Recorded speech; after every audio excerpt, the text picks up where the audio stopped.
What's good? What's good? What's good? Good people across the internet, across the world. We have another superstar pioneer of this gospel go-go space. We about to have some great conversations with TCB Tony, the original TCB Tony. We about to get to these stories behind the curtain. So, Tony, can you give us a breakdown of how you got into music? Well, hold up. Before we go there, hold up. Let me set you up a little bit better than that. So TCB Tony is you're a great announcer. I'm a great announcer. You know, I try. Yeah. You know, I done found my voice. I'm like this. All right. So TCB Tony is originator of the 10 Commandments band, right? A pioneering gospel go-go band, right? We're going to get into all the dates of when that originated and started and kicked off. And additionally, he is the founder of the current gospel go-go band, the OutDaBox Experience. If you have not heard OutDaBox Experience, you're tripping. Make sure you follow them on Instagram, Facebook. Trust me, you don't want to miss what they're doing because they got some stuff coming up. We're going to talk about that a little later. You know, I don't know if y'all really ready, but we going to get you ready if you ain't ready. You dig? So, Tone, it's good to see you, my brother. So, tell me a little bit more. What you got cooking here? Cooking with the band, or what you want me to start from the beginning? What you want me to do? Let's start from the very beginning. How did you get into music? Music. Yeah, let's start there.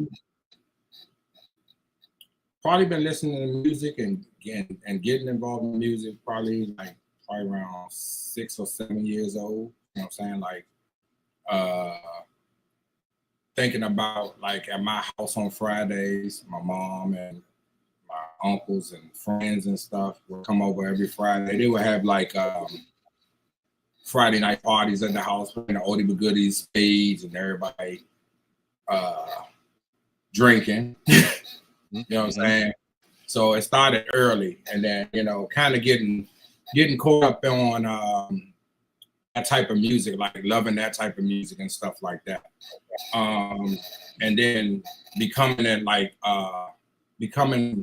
one with like some of the big bands like Earth, Wind and Fire, the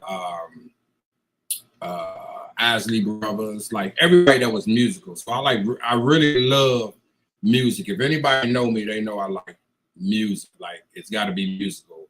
And anybody know me, they know my favorite band is Mint Condition. Has always been Mint Condition. So how I really got tapped into it after that was one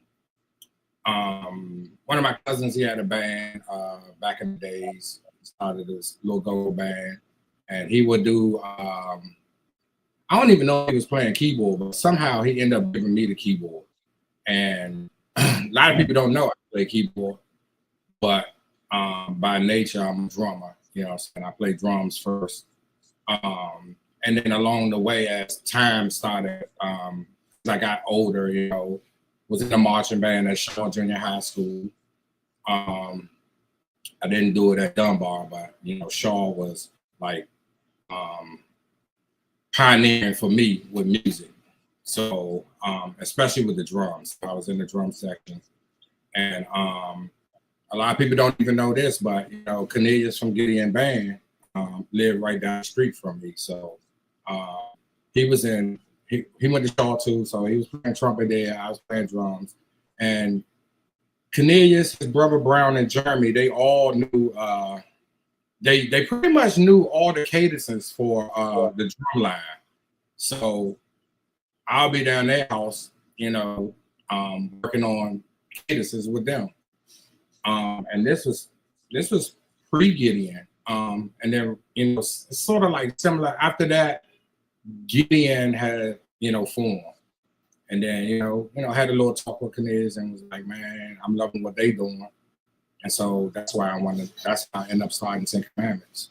So, just going back to that's the beginning for me, Okay. And so around what year was that?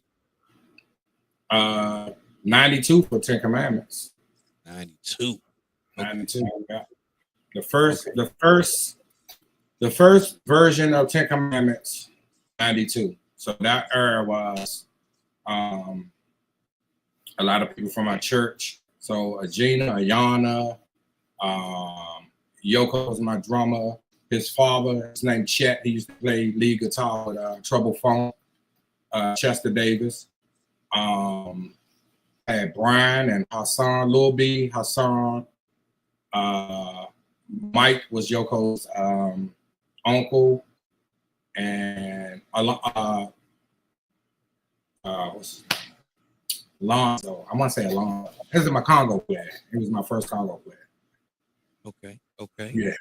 Yeah. So you lived in the same neighborhood as Cornelius from Gideon. Yeah. Mm-hmm. So did you ever go see Joshua Generation, or were you aware of Joshua Generation at the time? Yeah. So I used to go to the Holy Ghost throwdowns at Roosevelt.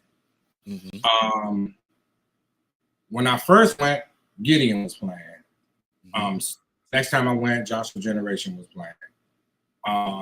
So I kind of look at it like this. We talk about a lot of the pioneering stuff, right? So I kind of put it in my own, my own way of how gospel go-go started, right? Okay. Because a lot of people don't really know. You got to know the history, right? So in the 90s, the early 90s, it was people always forget to mention Mark St. John, Carson, and Persuasion. They were there. Mark was killing it, bro. Like they were there. Joshua Generation was killing it. Gideon. So it was Mark St. John with Persuasion. It was Gideon. It was Ten Commandments. It was Joshua Generation. That was the beginning. The originators. The reason why you ain't hear Ten Commandments so much is because we didn't have the big backing like a lot of the churches did. A lot of the other bands did. You know what I'm saying? Mm-hmm, mm-hmm. And so after that version became, of course, Exodus, Submission, and PLC. I call them the generals because those are the people that bought the spots, the sound system, the crowds, and they pretty much put 3G on the map. Them three bands right there. So I can't take nothing away from them. They stamped it completely, bro. Like we like I'm trying to think of like we John P. Key, Hezekiah Walker, and Kurt Franklin. They tied Tribbett. No, they ain't Kurt Franklin. They tied Tribbett, Kurt Franklin, and whoever's hot right now. That's Exodus, Submission, and POC. Okay. You know what I'm saying? So like a lot of people don't know. People was trying to piece together the history. Mm-hmm. Like, this, and you're hearing it first from me. This is where it started, right? Mm-hmm. Mm-hmm. So, but all of the bands in that era, all 7 bands are pioneer bands. You know what I'm saying? I agree. But the people that I say pushed it to the next level was Submission, Exodus, and POC. True. You heard it first here on Gospel Go 411. My guy. Again, this is TCB Tony. He might not want to take claim, but he is one of the pioneers of Gospel Go-Go, one of the generals of Gospel Go-Go, right? So thank you for being on our space, having these conversations, letting these folks know what's going on. So, all right. So let's see here. Apostle Tanya Mitchell says, "Hello there, fellas. What's up?" Hey, ATM. That's my Congo player wife. Cranking. All right. So let's see here. So we've talked about the origin story. Matter Matter of fact, did you run into any adversity with playing gospel go-go at that time? Yeah. Oh, so let me get you. I got a great story around that, right? So back in, I want to say 93. Oh, I ain't gonna say 93. Whatever year Kirk Franklin put out that Reason Why I Sang album. Okay. That year. So we ran into Kirk Franklin and I want to say New Orleans. And I had a conversation with him about what's up, Mark? I want to have a conversation with him about how he's dealing with the adversity, because he came and changed the sound of gospel music. So back then he was just going through. He went through a rack of stuff, man. They look at my daughter talking about go dad. He came through there and he had. I mean, they tore Kirk Franklin up, and so I was like, I'm doing the same thing. You know, I got gospel music, I got gospel go-go, and I'm trying to bring that into the church. And how it was received from us, right? I'm gonna go back to the Kirk Franklin, but how it was received from us was our pastor made us perform on the fourth Sundays was youth Sundays at our church. Okay. What church was this? Honorary Baptist Church, so down the quarters. I grew up from First and Florida to quarters. So all the way up and down First Street, on the backside, North Capitol Street, Hanover, all that, like P Street, over that. I can name all that. I grew up in that area. So when we introduced the band to the church on that fourth Sunday, I tell you, I'm never nervous about anything. Nobody knows this about me, so I'm gonna say it here live. I'm always nervous 10 minutes before we play. Always. It never fails. And then the 10 minutes just disappear completely. Okay. Yeah. So y'all heard this first. So sometimes I might be off in the space for like 10 minutes before a show or whatever. Or, you know, I might be quiet for a minute, but I'm working them nerves out still to this day. You know what I'm saying? But so anyway, when Kirk Franklin dropped that Reason Why I Sang album, one of the songs that we played to open up with was He Can Handle It on that album. Mm-hmm. And that was we did He Can Handle It, and we did Won't He Make You Clean, Hezekiah Walker, Won't He Make You Clean inside. And then it was received so well at the church, man. I was like, it was amazing, bro. It was the best feeling ever. And then they like, you started gospel go in this church or whatever. I'm like, yeah, bro. When I tell you, I had like 100 managers. Man, like I had a huge staff back then. And didn't even know what I was doing. I just had a huge staff. So anyway, going back to the Kirk Franklin, I had a conversation with him, and he basically said, if let me make sure I get it the right way. He said, if they don't have a crown of thorn on their heads or nail prints in their hands, you don't owe them no explanation. If you're doing it for God, you're doing it for God. And that stuck with me for a long time. You know, and I felt a little relief after that. Just the way when I sat down with Chuck Brown and I had a conversation with him, you know, and he said the same thing. Everybody says the same thing. When Chuck Brown said, "Are people moving?" Yeah. Are they up cranking it? You doing this and doing that? Yes. He said, it's go there. So, you know, and this was back in the early 90s too, you know, the conversation I had with Chuck Brown.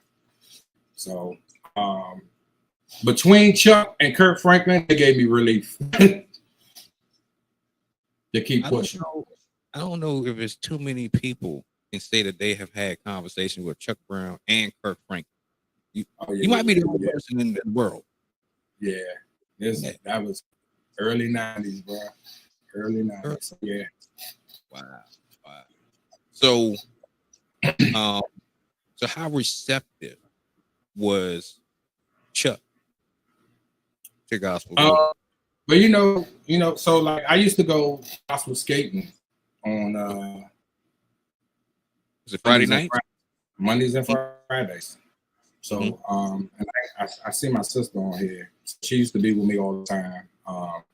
We used to go to gospel skate. And Chuck Brown, can't nobody do me like Jesus. That was hot during that time. So and Chuck, you know, Chuck was the man, you know, like he definitely inspired me a lot behind this. And of course he's gonna be receptive to it because it's go-go, you know what I mean? So and then he had already had the song, you know what I'm saying? So and just made me feel a little bit more comfortable about just doing what I was doing. You know what I'm saying? My style, and let me just say this for the record. Every band from the pioneer bands on down to the bounce beat bands, on down to the grown and save bands, every band had a different style. Every band. I cannot say that. And you know, like back then on the regular go-go circuit, so you knew Backyard, Junkyard, Red Asses, Chuck Brown, EU, all of them had a style, but nobody mimicked their style on that side. And Northeast Grooves, nobody mimicked that style on that side. So it was just amazing to have, like, when we came into gospel go-go, nobody's style was the same, even though they will have you know, like it might be a couple of bounce beat bands, but even when I listened to the bounce beat bands back then, I was like, the way they set up stuff, the way they set up their music and their transitions and stuff, nobody sounded like.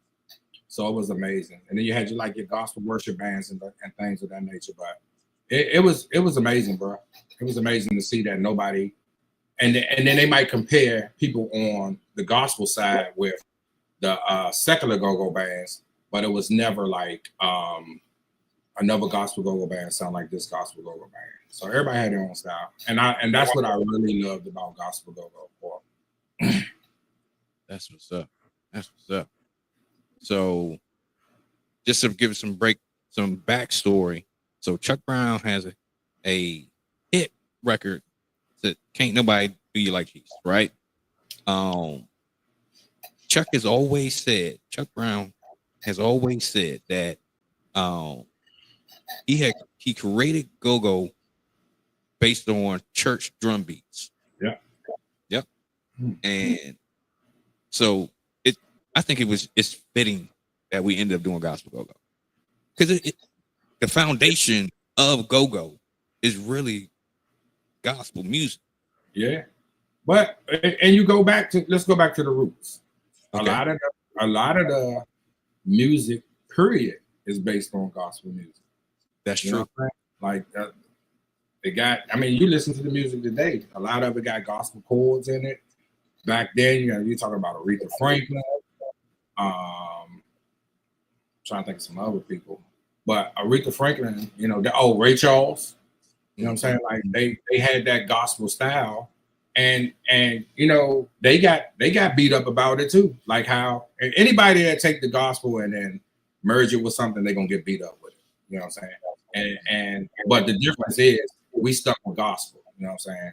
And I feel like because we stuck with gospel, the Bible say, you know, and what you do for Christ will last.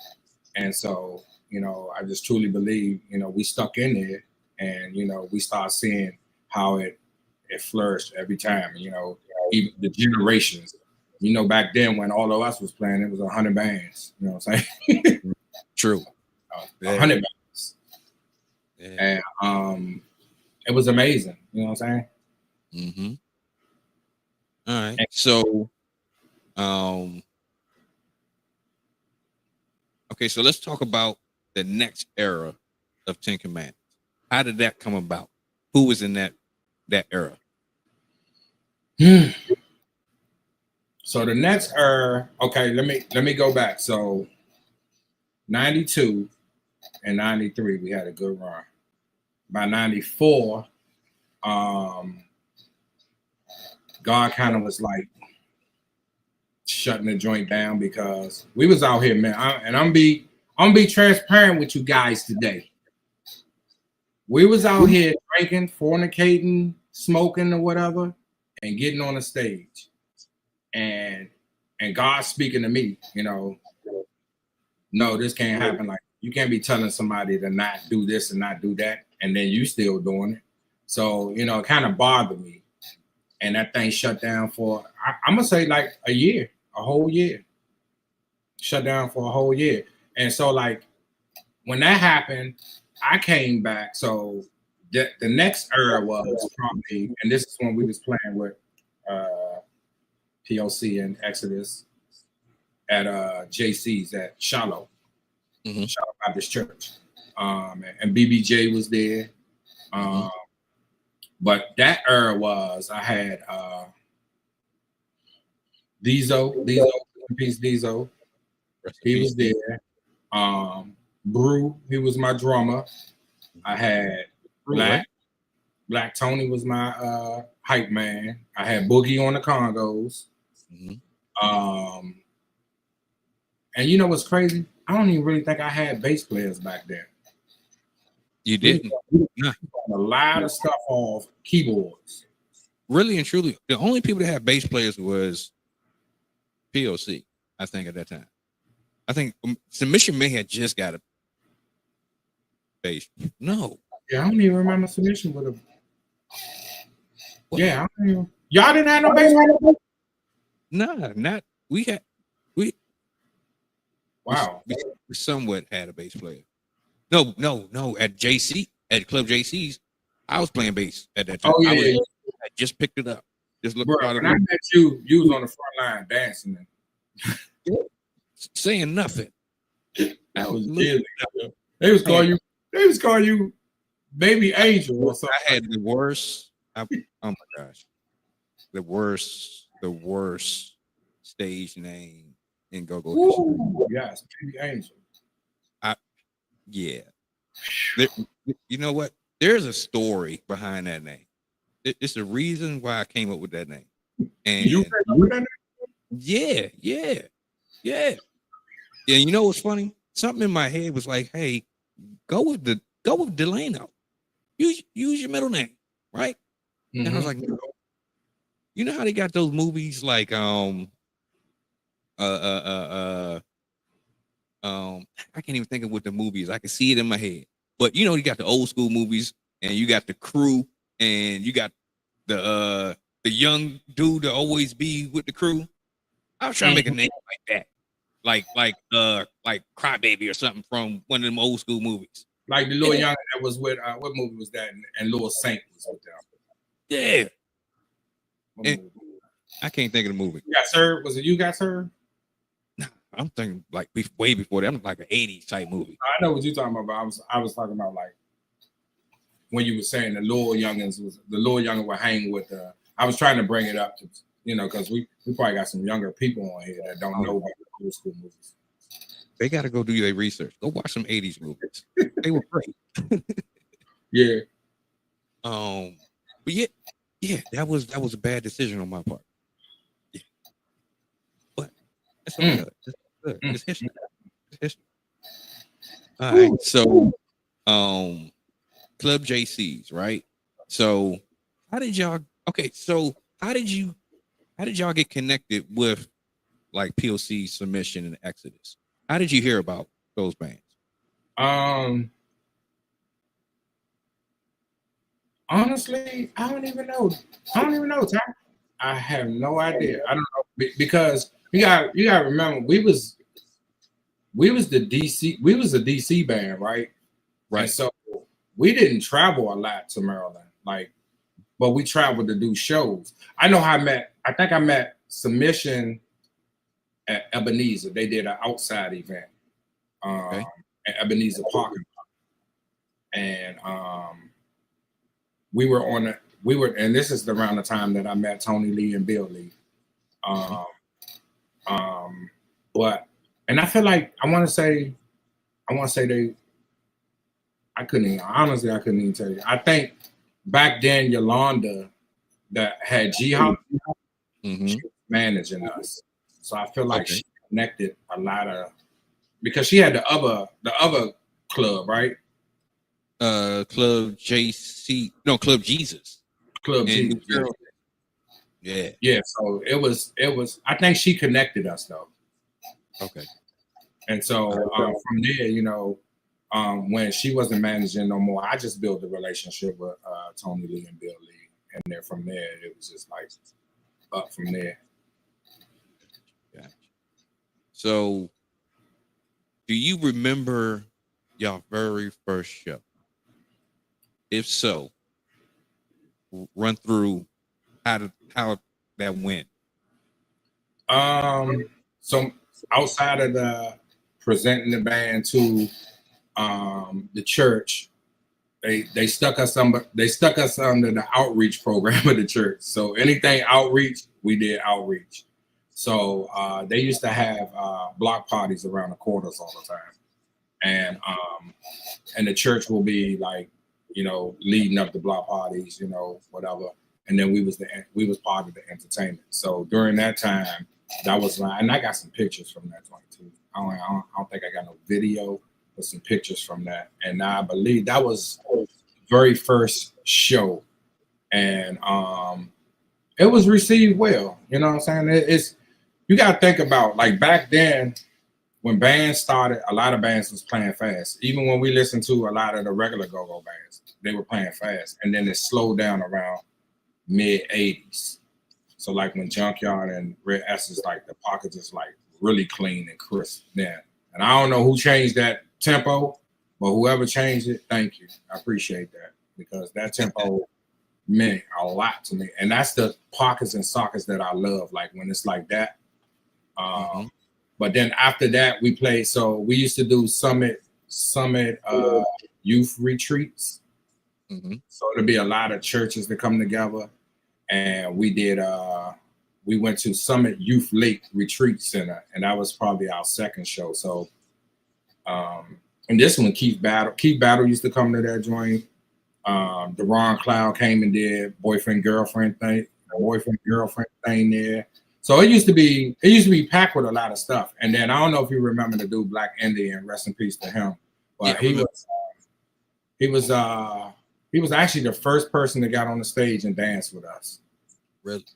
Yeah. So that's a little bit of history with him, but he was, Josh. Yeah. And back then we ain't have our own instruments or nothing. Like my keyboard player, he about this short, and the keyboard about this tall. And back then the church was letting us use a lot of the church equipment and stuff. So and then I'm just gonna give props to Kathy Arnold. She was, rest in peace to her, she was our first manager. And Courtney Miller, he was our youth pastor and my mentor. And he kept me in a lot of things to keep me out of trouble and stuff. So I just wanted to get a shout out to them. They was the first two that like really held us down. And then Stephen Curtis, named Tony, he used to be our youth choir director. So we'll be borrowing his keyboard, and he'd be right beside us.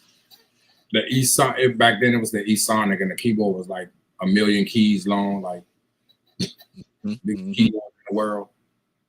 And nobody wanted to carry it because it's like carrying a casket. So, but he was rocking with us. So those three people were very instrumental. And then I had Marlon and Natalie, Marlon Mans and Natalie Taylor. So they were like very instrumental in helping me get this thing started. And I didn't know, when God gave this to me, I didn't know, like, honestly didn't know, like, where I was going to go with it. Because anybody that know me knows I hate lead talking. I'm a musician, you know what I'm saying? I play keys, I play drums, play congos. I'm an MD.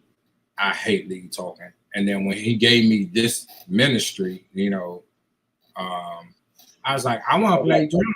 He like, you want to start something, you're going to be starting something. So he said, you want to be starting something? So he put me there. My ministry was the first few years of the first, I'm going to say the first, all the way up until like 97, 98. My ministry was flipping songs off the radio. That's what God gave me. So I will flip all the songs off the radio that, I could. And then what people don't know is, like, I would seek God on it before I flipped the song, because I wasn't going to just do anything. And so remember when I was saying he dismantled the band? Yeah. because we were smoking and drinking and stuff. So when I came back, I think it was in 95, 96. When I came back, it was me by myself. So I was doing hosting stuff, right?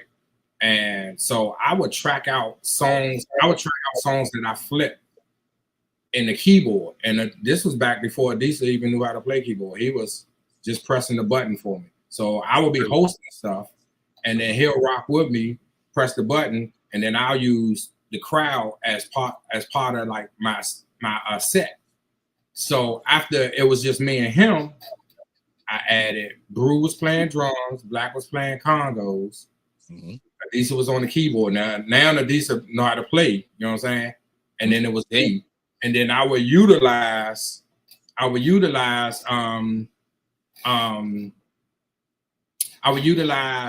the audience, because at this point I can't sing no more. My voice is like, you know what I'm saying, like shot. So because I'm rapping and I'm lead talking, so I can't do no singing. So I will bring somebody up from the audience. I said, who the best singer in here? And everybody be like, blah, blah, blah. And then she'll come. And it first started at Abyssinia Baptist Church on Addison Road. So that's when I first started doing the hosting and getting back into the band thing. And so when I bring somebody up, so like one of the first songs back when I came back was Snoop Dogg song, What's My Name, right? And I changed it to the What's the Highest Praise. And it'd be What's the Highest Praise? Hallelujah. So I'll bring up a singer to sing the hook and then point to them when I want them to sing the hook. And then I'll say, and then I'll do the rap. And then it was like Piece of Go-Go. It was sort of what POC was saying that Joshua's Generation was doing. So Joshua's Generation wasn't really transitioning and stuff. They'll stop and then go to the next song. So it's basically like I was doing the same thing, but I was doing it like, it would be like a live rapper. It would be a rapper with a live band behind it. Gotcha. And so that's how I started piecing together. And then you remember the movie Wood? Yeah. So me, Diesel, Black, and Brew, we would call ourselves the Wood. So we would be hanging together all the time, and we would do stuff like we'd go to all the concerts, you know, all the gospel concerts, all the comedy shows, or whatever. So we did all that together. We called ourselves the Wood, and we built that bond. But Adisa always been at my church. Black was, you know, from the neighborhood, and then Brew, he was just on the circuit because I was doing regular gospel before I was doing gospel go-go. So that's how I incorporate a lot of so like Shay that come to the Shock Bar with us, you know, she on the regular gospel circuit. So, you know, I incorporate stuff like that because it helps bring out a different type of crowd. Even when I was throwing bowling parties, right? I wouldn't put the gospel go-go band on it. We'll be the only gospel go-go band on it. And I'll have like the one joint I did at Capitol Plaza area. I had Charles Butler and Gerald Scott on there, you know, and this is me and Fitz, you know, Adrian Fitz. So it's me and him doing that. And from there, you know, like I just wanted, and there wasn't no shade to the gospel go-go bands or nothing, because, you know, we did a joint. I think you came to that joint out St. Barnabas Road. It was us, and I think CRB was on it. Oh, was it Mission? I thought it was Mission was on that. No, I had Mission get on the stage with us. I had Wayne and them on the stage with us, like, and they made me feel old back then, bro. That's when they first started calling me Unc. You know what I'm saying? Like they called me the Unc of Gospel Go-Go. I'm like, man, I ain't that old. But you know, I received it. Bro. Yeah. Bro. So you said that you used to sing, right? So let's talk about that for a little bit. No, let's not talk. Come on, let's get the conversation going. That was the choir days, right? That was the choir days, and we had a group called Reformation back when our pastor came Our pastor had passed away, and then they was searching for a new pastor. And the new pastor that came was all about the young people. So we started this group called Reformation, and Reformation was on that circuit of the community choir circuit. So that's how I met a lot of the musicians and stuff, because back then you had Charles Butler and them. You had John Hart, where Yanni used to sing with John Hart. You had Images of Unity, which Dre and Terrell came from. That Dre and Terrell play with OutDaBox. They came from Images. You had a rack of little groups back then. You know what I'm saying? And we called it the little Chitlin circuit, right? We would do like midnight musicals, and everybody knew everybody. It was just fun, pure R&B fun. And this was totally before Ten Commandments. So I don't even want to talk about the singing though, bro. Because I saw my daughter laughing when I was singing Hallelujah. She don't think I can sing no more. It's all good, though. Speaking of singing, I had no clue that your daughter could sing the way she could sing. Oh, she a beast. She a beast. At Shark Bar, the last time y'all played. Yeah. Okay, let's just give the people the picture, right? So it was it her birthday? What was going on? It's her birthday, yeah. Okay, so Monster had a birthday, and Monster got up there to sing. I had no clue that she could sing, right? So I'm thinking it's just gonna be like your regular from the crowd sing. No. Monster could sing. Man, we went on a cruise, and they got Monster love karaoke, bro. So we went on a cruise, and when we went on that cruise, I think we was doing a scavenger hunt. She was with the family. They was at what's up, Zoe? How you, bro? She was at the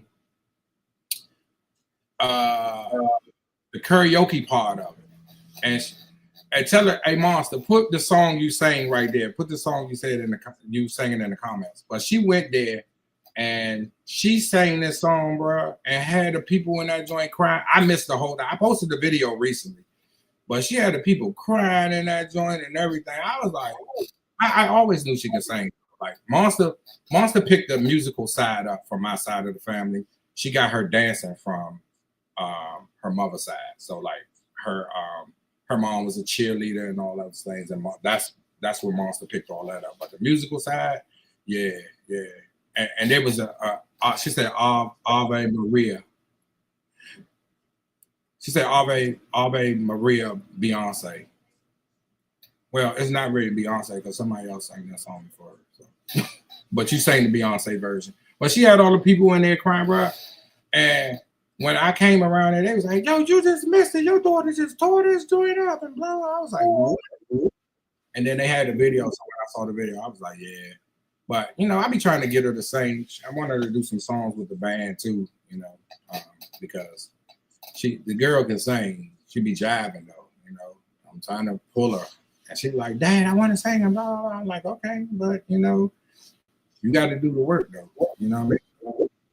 So, and I support her 100%, because she does her thing. That's my baby. Love her. About to say you about to make Monster cry over there. Yeah, she crying. She probably crying. Crying, laughing. She do. Crying. So, I've always asked Tony, when will he ever do stand-up comedy? If anybody knows Tony, they know he's a fool. He is one of the most funniest people that you will come around and be around at any point in time. Can I tell you something? Can I tell you something right quick? Yeah. You know I have lead talking, right? And there's a million amazing lead. You're getting choppy again. Say that one more time. Can you hear me? All right, go ahead. You know I hate lead talking, right? Yeah. There's a million great lead talkers in this world. and it was a lot of great lead talkers in gospel go-go. And I kept saying to myself, I hate it, I hate it, I hate it. And then I had a talk with Preston P. Mm-hmm.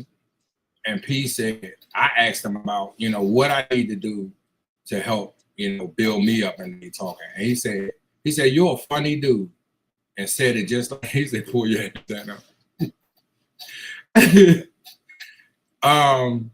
He said, you're a funny dude.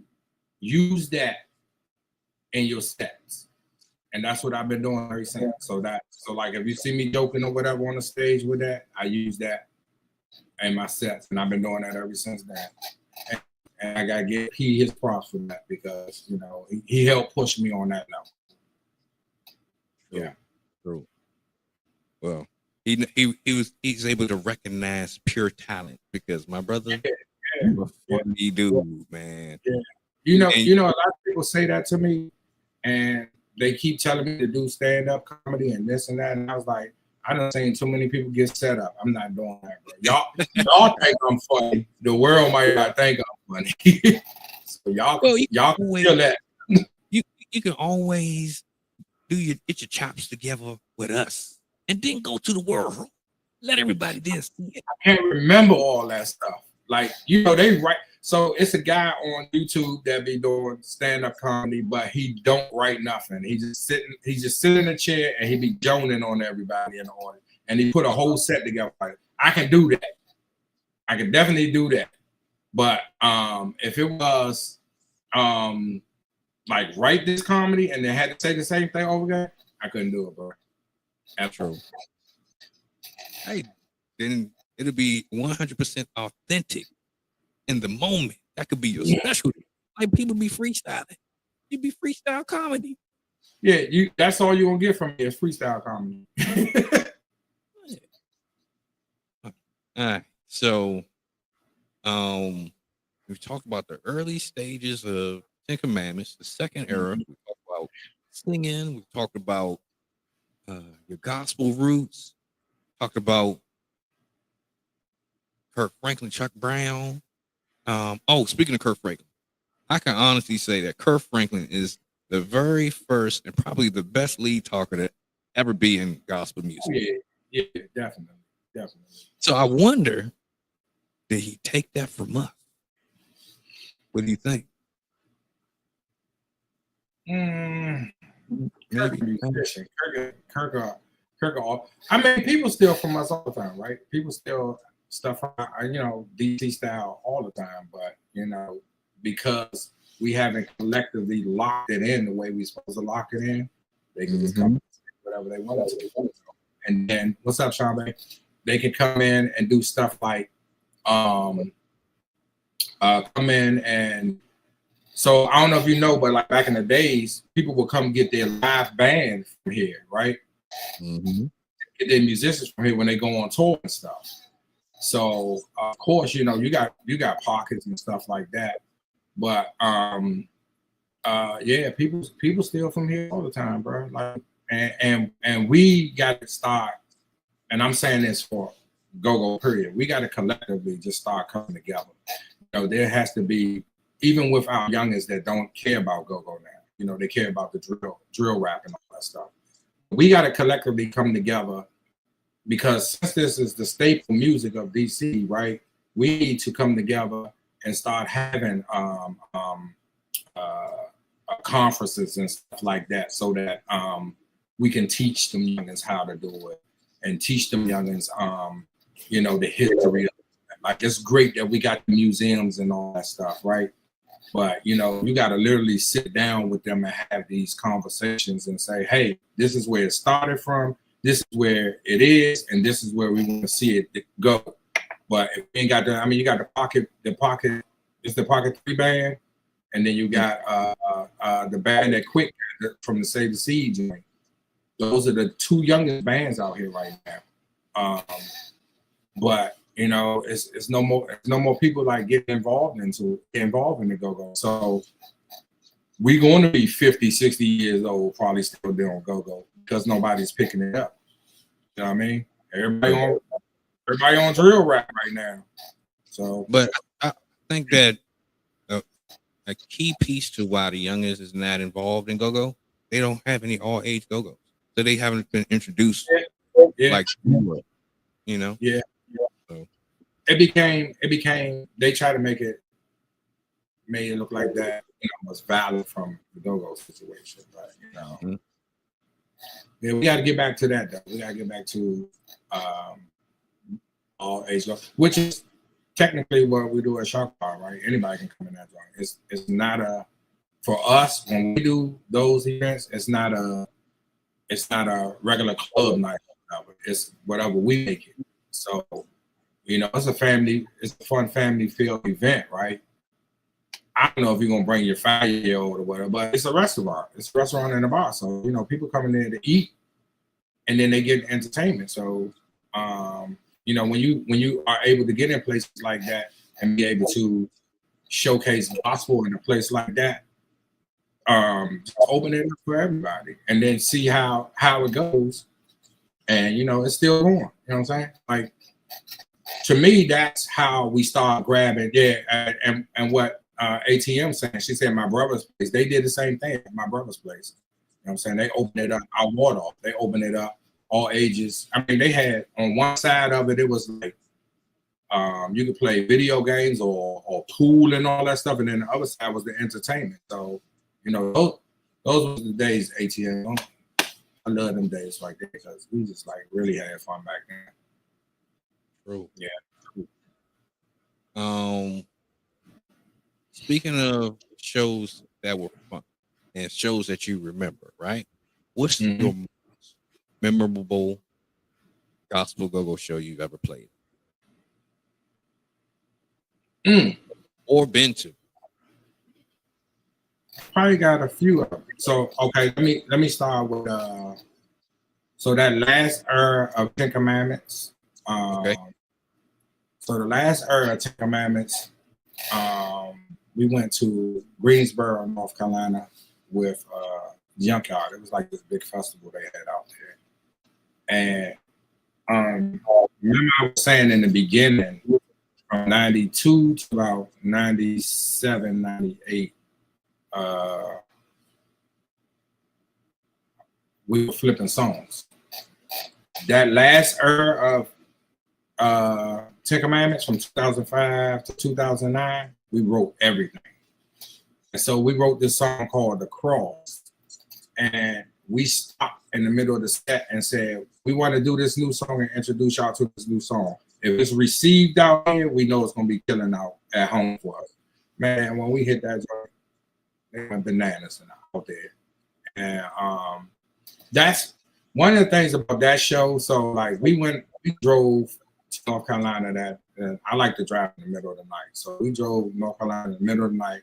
We stayed in a hotel all of 2 seconds, got back up and had a TV interview. The festival was later. We had a TV interview and then we was gonna go to breakfast. We went to Cracker Barrel for breakfast. When we got off the TV interview and walked into Cracker Barrel, man, oh, we just saw you on TV. Can we get y'all on? Well, bro, when I tell you the love that people, and I'm talking about the love that people give you outside of your own area, it's like they treat you like they treated us like we was Michael Jackson or something. And the hospitality, it was so beautiful, bro. It's like something that I've never seen before. And that led up all the way up into the festival. We did the festival. So, when I was managing Tia and David, I would have them get on the stage with us and do some songs with us. So that took me to a whole nother level of stage presence too, and the crowd participation, because of course North Carolina was getting go-go, but when you physically can do it and then the crowd participation is like the best, man, it gives you more energy to keep pushing. So we kept pushing from there. I got a lot of shows that I can say that was some of the best shows. Even when I'm talking about like, it's probably like a lot of the clubs that we played in, a lot of the places that Janet Jeff had, like Best Western, Gospel Live, Complex was always, and you know, anybody that know me knew, like when we were doing Crossland for the New Year's Eve jams and the Bible studies and stuff, like I would do giveaways. So I go out and buy like 55-inch TV. And first prize would be the 55-inch TV. Second prize would be like $150, and third prize would be like a CD. CD. But they would like they would dance. It'd be the dance. I mean, beat your feet, and then whoever win that competition, they win those prizes. So just to see like those type of crowds, right, being receptive to gospel, you know what I'm saying? And we always say that. So I'm gonna go back a little bit of time, because I think that what people don't realize is when we did gospel go, when we first came doing the gospel go, and I know Submission probably agree, Exodus probably agree, but when we first started that, and POC might agree too, but when we first started that, it was a lot of the alternative to regular go-go, right? Mm-hmm. So that's, do you agree with that? I agree. Just basically trying to get the Christians someplace to party and have fun, because, you know, people be like, oh, I'm saved now, I can't do blah, blah, blah. But we try to give them the alternative to the regular go-go. So we gave them that, but along with that, people will bring unsaved people with them as well.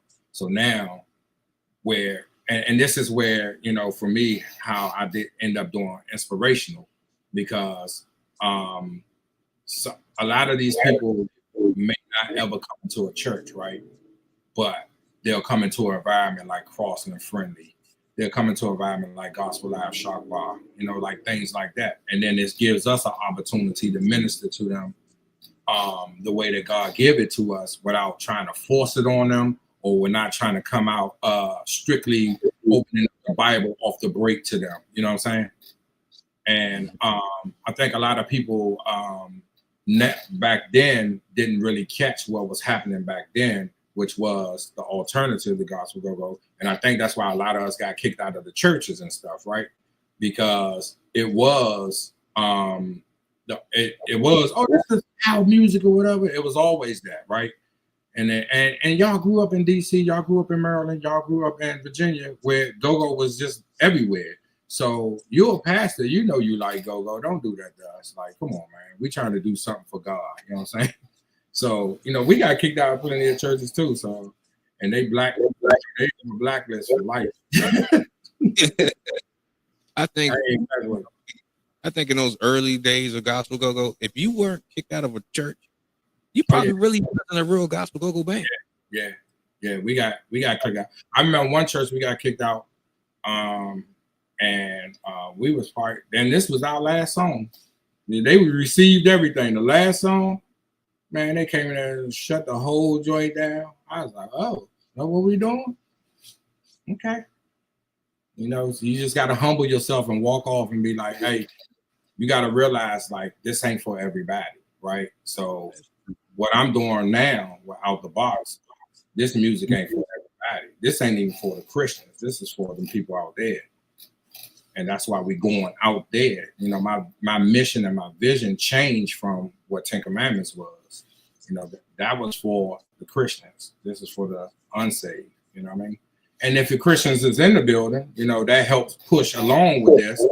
But, you know, the unsaved is the people we're trying to reach. The people that's smoking and drinking and sexing and, you know, doing blah, blah, blah. That's where we at. You know what I'm saying? And that's where God got us at now. So, and I'll talk about that later. But back to you, Ty. Correct. Hold on, let me get my little notes up here. Hold on a second. Stuff be disappearing off the screen. All right. What are your 3 top gospel go-go bands of all time? Because you've seen from the very beginning to the middle to the current. Who are your 3 top gospel go-go bands of all time? I ain't even gonna lie to you, Ty. I might don't have 3 top, right? You know, and I'm gonna tell you why. Because everybody had their own style, right? And I love music. So let me tell you about submission. Submission had a way with doing certain things in their set that made people sit still and listen. I love that. Mm-hmm. You know what I'm saying? Like I could take stuff from everybody, right? And say, Exodus, the first Exodus, when I met the first Exodus, mm-hmm. they had that. It was like a lot of worship, and I'm talking about 5840, bro. People was laid out in that joint. Like I used to be like, man, this band that came in here and just threw the anointing all over the place. And then, so like, all right, I'm be honest. I don't know. I'm beating around the question, right? Mm-hmm. God's Blend probably was one of my favorite. I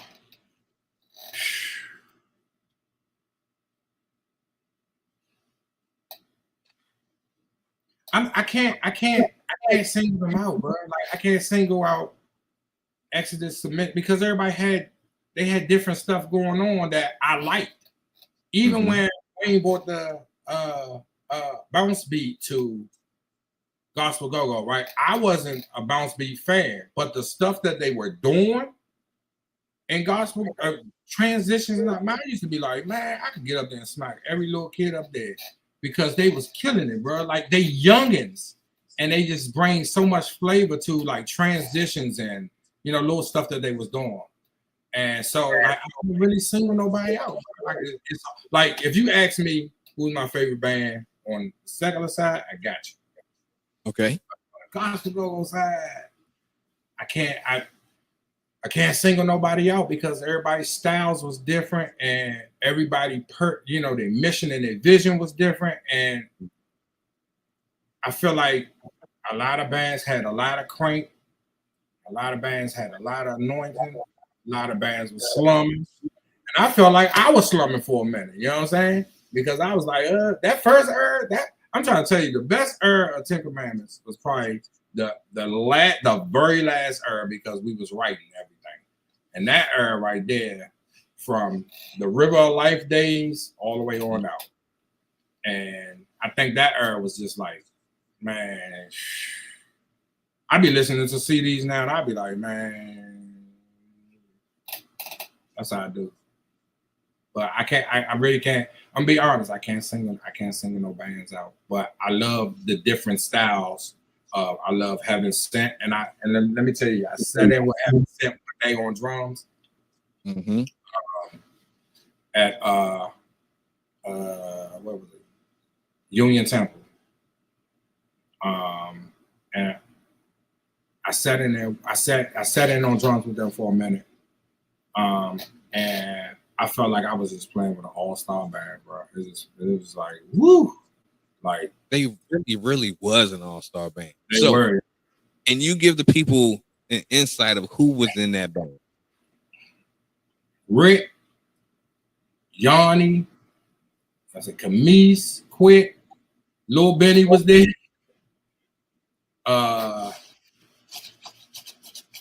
Dwayne Lee. Yep. Who was playing bass? I can't remember. Bro, they had a ridiculous band. They cheated us, bro. They probably had the most grown musical band out of everybody. Whoever at the time was doing Grown and Save is what they was calling it. Mm-hmm. Them and Crazy Praise was killing that style right there. True. So if you wanna break bands down in categories, Crazy Praise and Heaven Sent was the grown and what they call sexy on that side, but we call it Save on this side. So they was killing. True. So since we brought up, well, actually, hold up before we go there. All right, so we still got like 2 more eras of Ten Commandments to talk about, right? Is that right? We got the years where it was when you was there, right? It was so I had Funky Joe, I had Eric. Remember Erica? I had Erica. Mm-hmm. I had Keisha, Shantae Moore. Reggie, who Reggie now play for. He babyface drummer now. And then the era after that was West Breeze, Adisa, Danny, Scooney sat in with us a lot.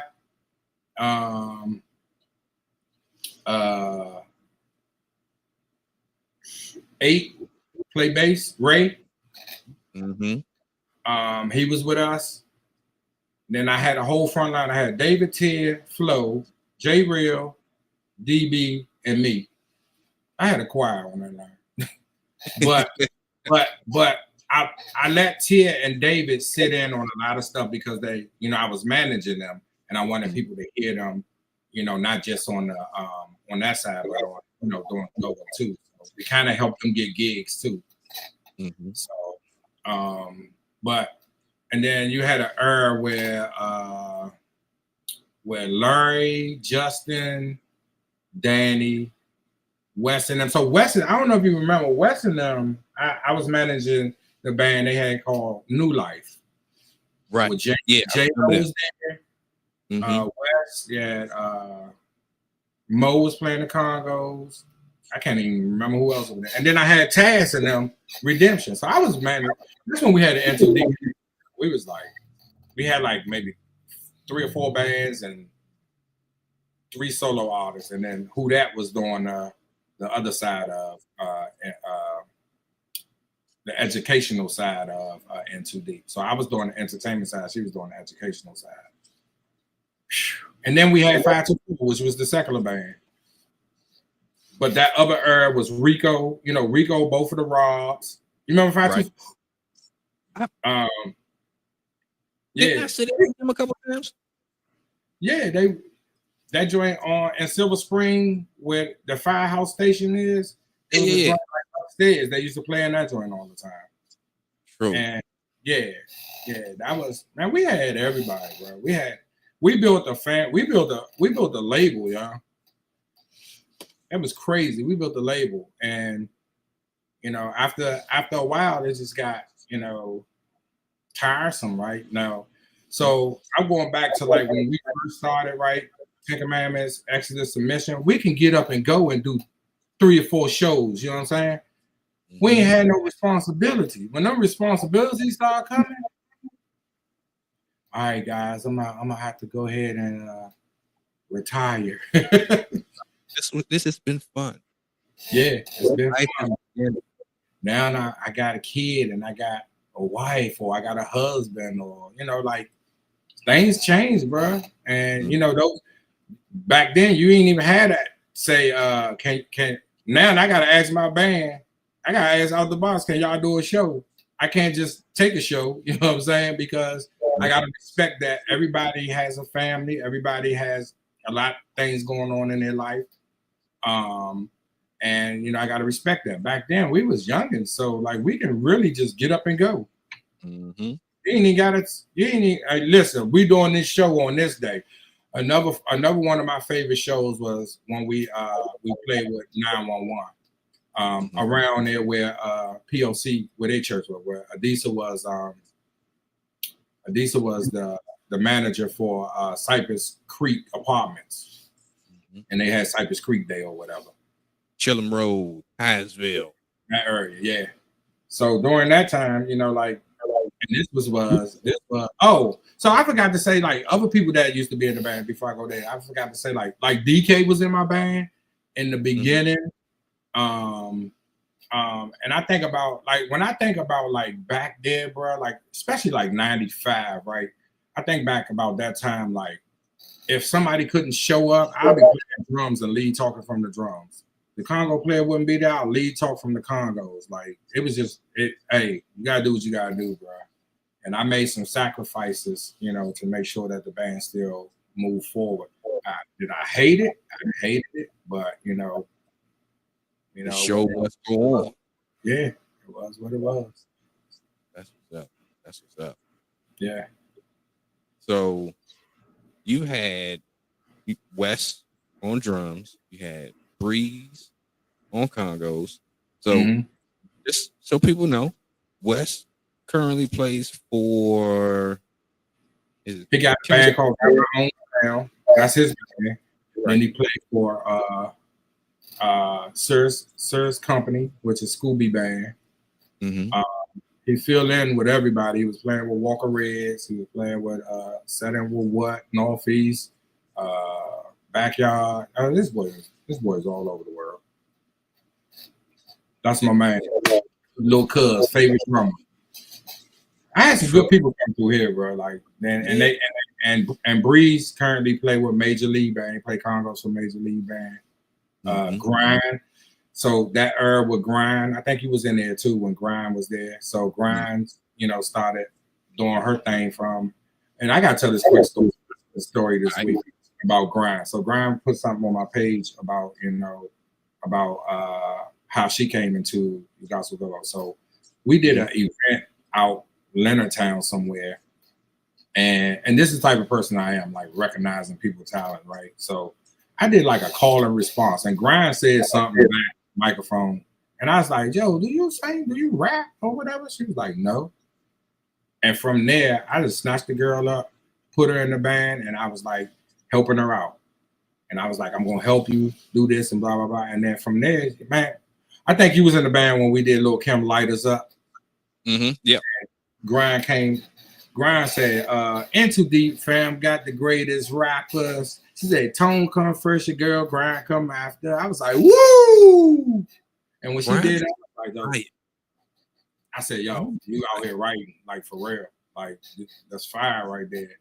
And from there, I was just looking at her like, and she'd have moved up, like she doing her thing on the circuit. I'm waiting for her Grammy. I told her I'm waiting for your Grammy to come in. So when that Grammy come in, that's when I'm gonna be extra proud of her though. And then like I said, Reggie played with that's Babyface drummer. And then I don't know where a lot of other people going, but the fact that I had some great musicians to come through, and to say that they was a part of this too, and then listening to them when they tell their stories, they don't never leave out 10 Commandments. You know what I'm saying? They never leave out. So I'm proud of a lot. You got Larry and them. Larry and them do a lot of tracking for people, producing a lot of stuff like on some high level stuff like with celebrities and stuff. Even with West. And then even thinking about the people that I managed. Like David and Tia singing with Yolanda Adams, Angela Winbush, David sang with Regina Bell, and a lot of people, man, just Into Deep fam was the best, bro. Like 2005 to 2009, it was just like, and those was the days that we helped put familiar faces on. Yeah. Shout out to my man Kato and the T-Mart family, man. Yeah. Kato, being on T-Mart. Okay, so just so folks know, T-Mart is a go-go resource, right? It's a go-go gym, right? It was a media company. They did articles on bands and had all kind of everything that you need to know about bands. But they also had something that kept us captivated all day long. I don't think we really did any work. This is before Facebook. It might have been before MySpace. It was before MySpace. They had a message board. So for all the young folks, right? You have for the young folks. You got a website, right? And all these, you know how you have your Facebook wall, and you have all the different comments, and then you have the thread. That's what it was. And then we would just go in and just have conversations literally all day. Every day. We didn't do no work. We probably all got five. Well, I think we did more T-Mart than work. How about that? Yeah, we spent a lot. Listen, when Black Planet came out, I was working at Planned Parenthood, and I was on Black Planet so much. I answered the phone. I said, "Black Planet," and I hung the phone up immediately because Black Planet sound like Planned Parenthood. But after that, then the T-Mart days came for me. I was like, oh my God, another social media platform where we just like, man, you right. We was on that joint all day long, And it was, and everybody had screen names, so you didn't know who. You might know who somebody was, but then you might not know who somebody was because people had their aliases and everything like that. Mm-hmm. So had all kind of band members from any band that you can think of, gospel or not. You had fans just interacting with people. Mm-hmm. It was some of the greatest times of all time. And we would call each other by our screen name. If you didn't know the person personally, you see him out in the street, you would call by your screen name. Yep. We started building relationships where we ended up knowing, and those was right now. It's a lot of relationships that we still have from those T-Mart days. Like, yeah. We was on. Hey, listen, we was on tour back then. We was talking about it. How we was just hitting off. Wherever Familiar Faces was, we was there. Wherever Subtle Thoughts was, we was there. After hours, for show, we was on tour, bro. Who was Buck's band? Publicity. Yeah. We was put it like this. If you was promoting a party back then, and T-Mont talked about your party during the day, you were guaranteed to have one of the best parties. Oh yeah, for sure. And like we were going 4 nights a week. That was our part-time job, really. Yeah.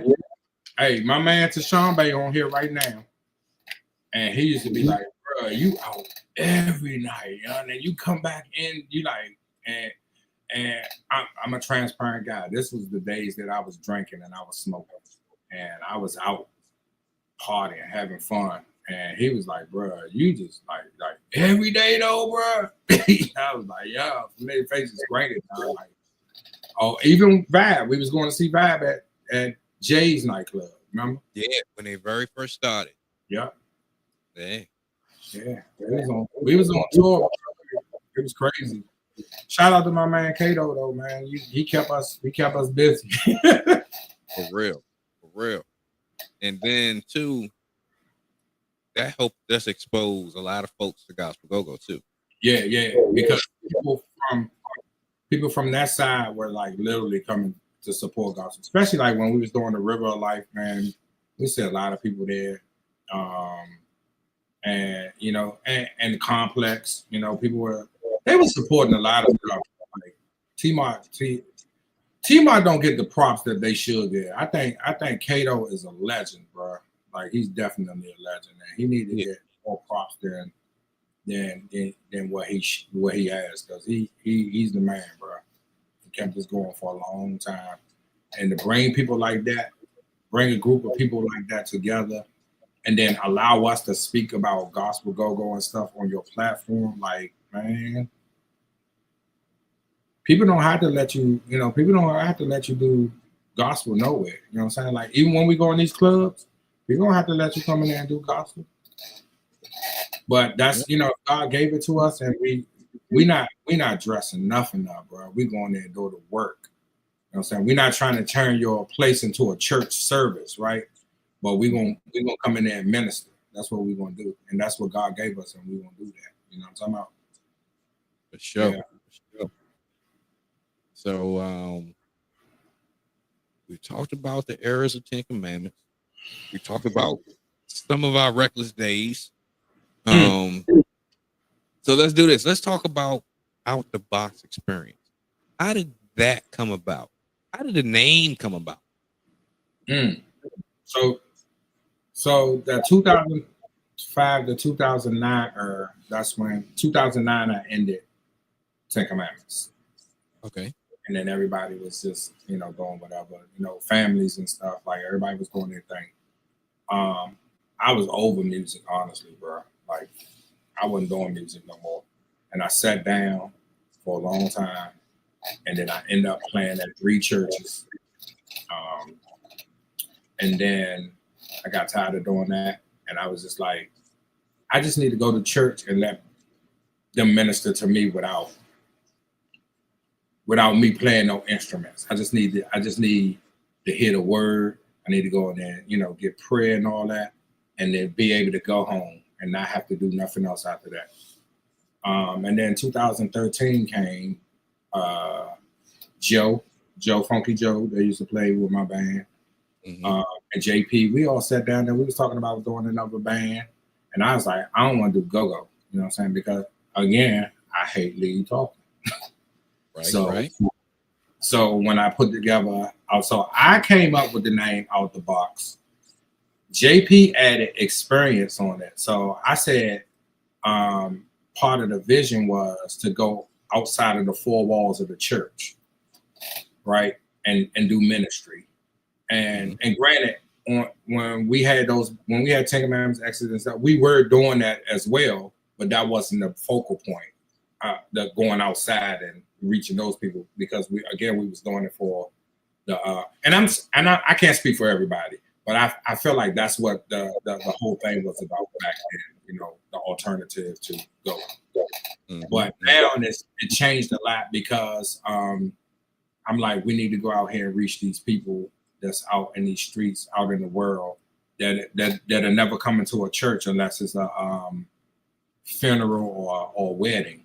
You know what I mean? So now it's time to go grab these people right here. So when I did that, that's what God gave me. And then JP put experience on there. He said, because every time you come to a show, you're going to get an experience. And I was like, oh, okay. And so from there, we was just calling OutDaBox experience. So the very first logo that I drew was horrible. It was like a box with an arrow coming out of it. And I was like, this is so kiddie. And then somebody designed a logo for us. It was like a real box. And it had OutDaBox coming out of it. I was like, this is terrible. So, as time went along, you're like, I want to make this more growner. Is that a word? It is today. It is right now. It's a word today. But from there, so I told JP and Joe at the time, I want to do like gospel, neo, soul, jazz. Okay. So that's how OutDaBox got formed. I was playing drums. So we were doing gospel, neo, soul, jazz. I had Tamika been with me from day one. And her husband, E, was coming just to play for her for the audition. Okay. And he was playing keyboard. He was like, oh, I feel like he said he played bass or something. He's like, oh, I play bass or whatever. And I was like, man, come on over here. So that's how E got in the band. Tamika got the audition. She came in the band. Joe bought Terrell. I knew Terrell and Dre from the other side, like the regular gospel side. They was playing with Images. So I knew them from that side. But Joe bought Terrell. Terrell bought Dre. Dre bought Jeff. And then of course Breeze came over. But it wasn't like go-go. It was just like percussion. Breeze was doing percussion. And then we had Megan that was with CRB. Really? Okay. Yeah. And then JP, Megan, Tamika. And then we had a couple of people that come to audition, that Scooby's sister, Lisa, came and auditioned. Okay. But I think Lisa wanted to do something else. I think she wanted outside of music, which is what she's doing now with Dr. Lavelle Long, the plays and stuff. So I think she was more on that. And then we had Reds came and played with us a little bit. From XCB came play with us a bit. Dre, that used to play with Young Prophets, came and played with us for a little bit. And that was that side. Then Yanni's son, Mikey, came audition. Churchill's son came and audition. So we went through quite a few people just to get that niche from that side, because by the time we was getting ready to switch over to go-go, I was like, I could play go-go on drums. I hate it. I hate it just as much as I hate playing lead talking. And so I could play anything drum-wise. I could play any genre of music. I could play go. I definitely could play go-go. If y'all ain't heard me play go-go, y'all about to tap in with me. But I can't. I just hate it. I commend every drummer that play go-go and got that stamina to play the entire show. And shout out to my drummer Ty, because I be looking at them like, bro, I'm tired looking at y'all. So when JP had went out of town or something, he come back and he was like, so we vote on everything, right? We're a family, so we vote on everything. How many of y'all want to do go-go? And all of them raised their hand, and I ain't had my hand up. And I was like, are you kidding me? Shouldn't have asked the question. I was like, I went out of town. Hey, Tone, I think we should do go-go. I was like, I think not, because that's gonna put me back on the line. So they voted, and they won. And then I had to go find a drummer. This is the funniest thing ever, right?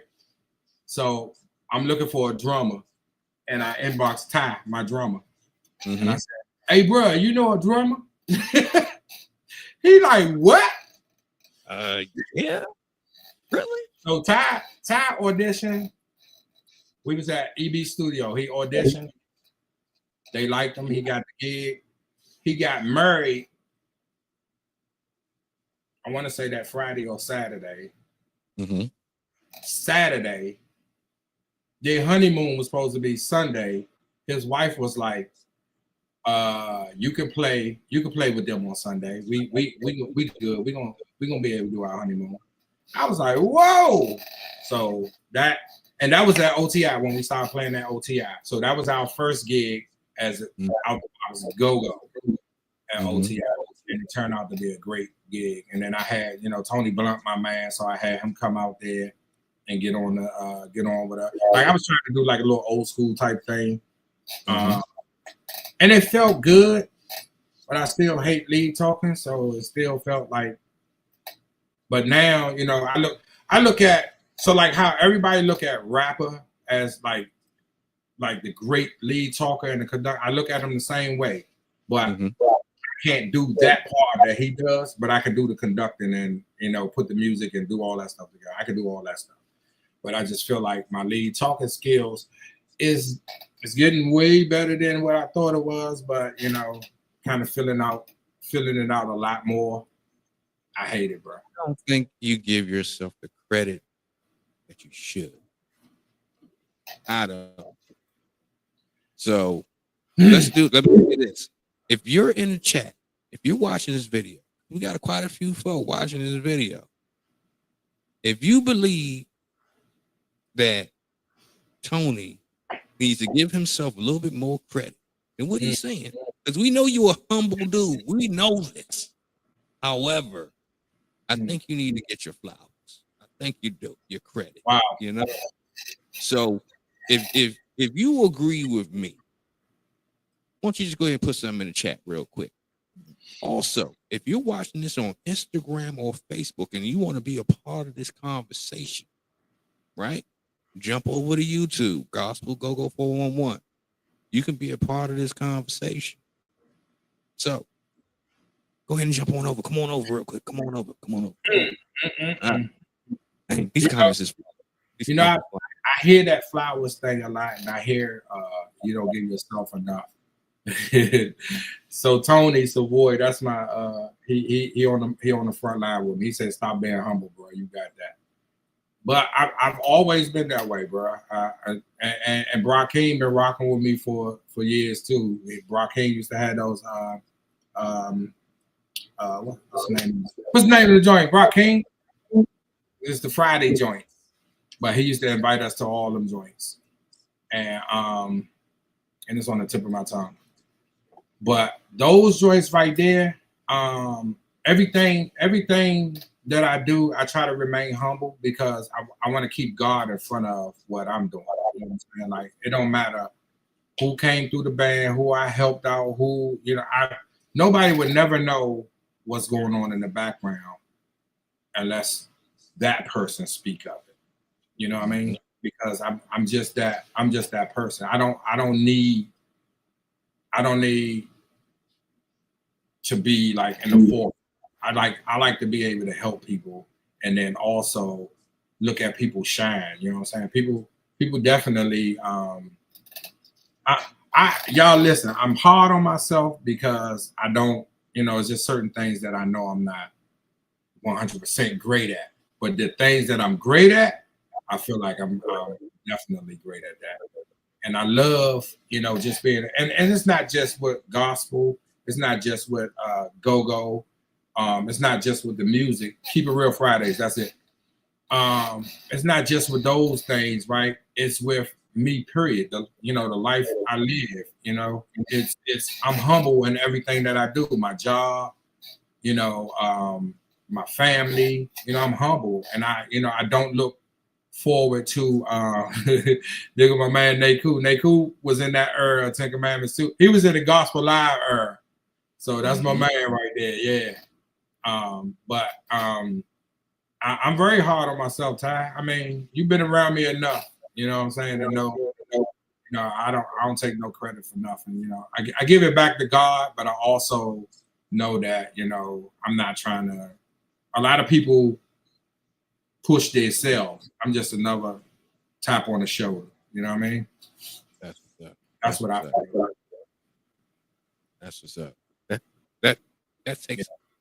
That's a very solid perspective on how to live, right? Yeah. You've always been one of the most solid people that I've ever met, right? That I've known. So salute, my dude, for real. For real. Thank you. I appreciate that. Yep. Got it. Well, let's speak on one story that I just was made aware of this week, right? This week, right? Had no clue about this story. So there was a post that you put up on Facebook about, and it was a clip from Yanni. So Yana Crawley, if people don't know who Yanni is, but if you're in the go-go world, you know Yanni. If you're in the gospel world, you know Yana Crawley, right? So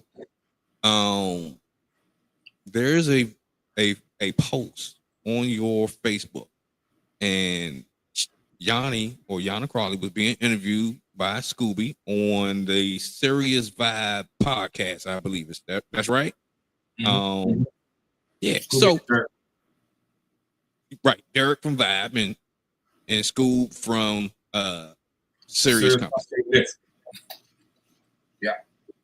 All right, so give everybody a breakdown on that story. Why is that story significant?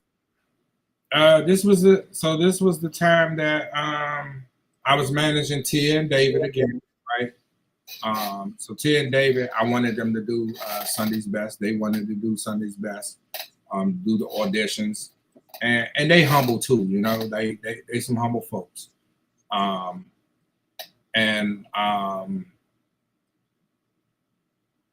I want to say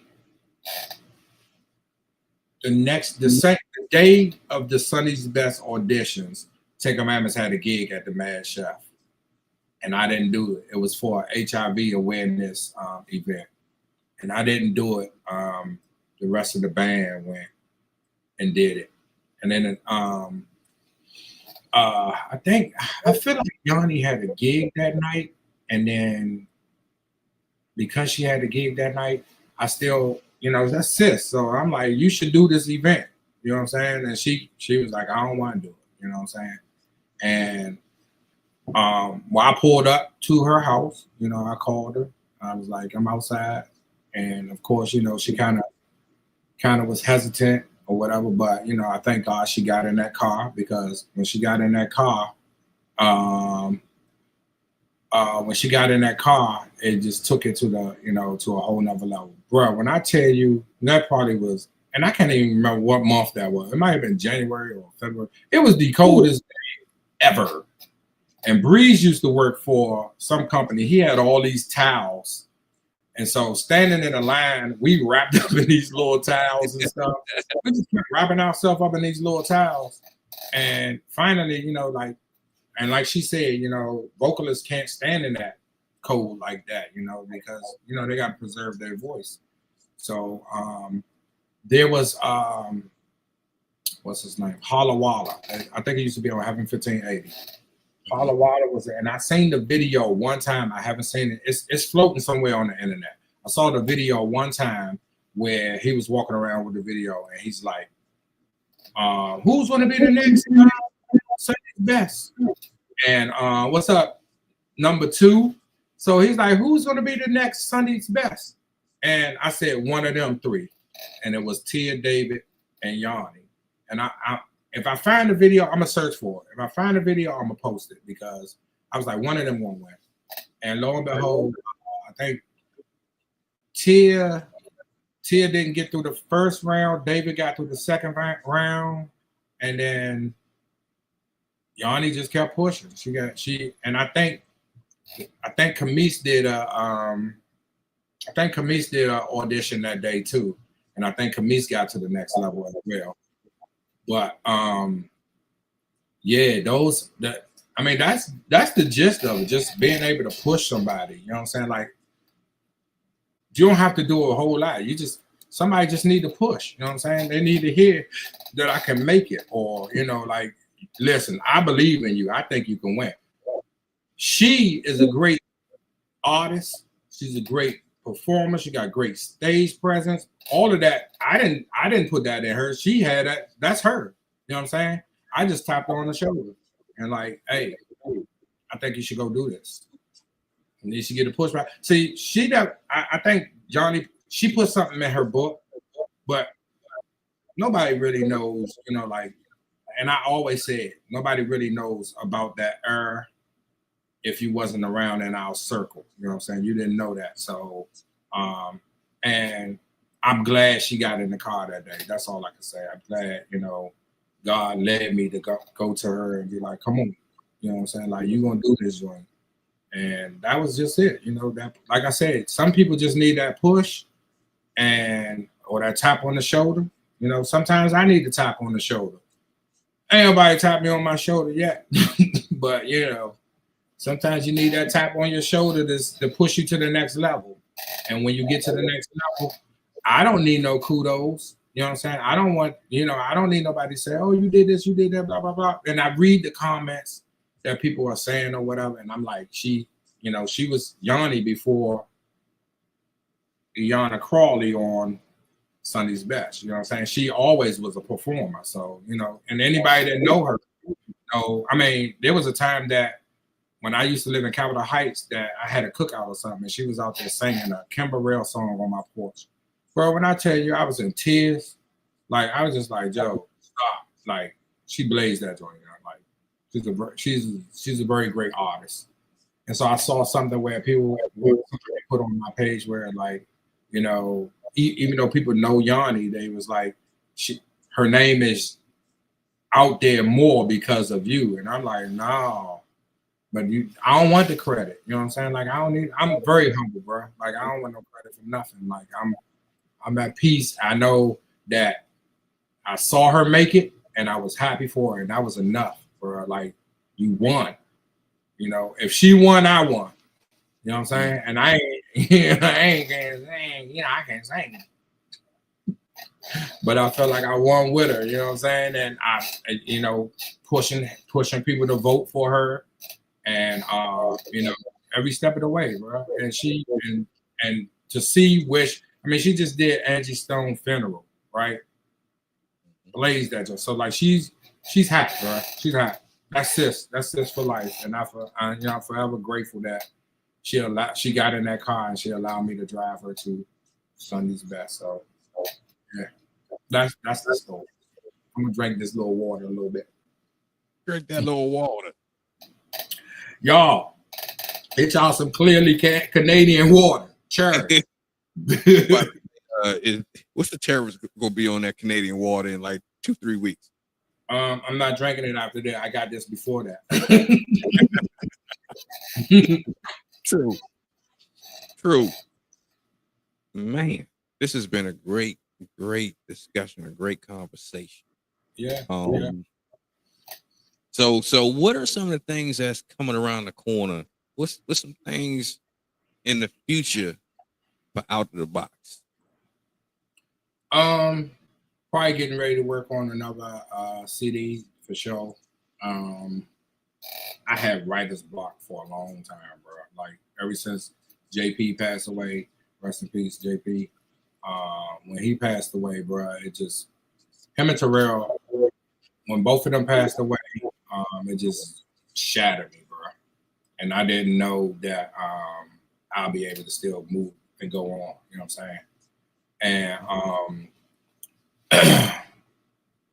and replacing them is like very hard to replace great people. If they were still living right here, bro, we'd probably be the backyard red S of the gospel go-go, inspirational go-go right now. Because of the musicians that I have already, they would have enhanced it. You know what I'm saying? Like when Terrell passed away, I was like, I don't even know how we gonna move on. And then God brought us Jay South, and he used to play with Psalms 150 or Resurrection. Yep, Psalms 150 Resurrection. I brought him over to us, and he do the same exact stuff that Terrell do.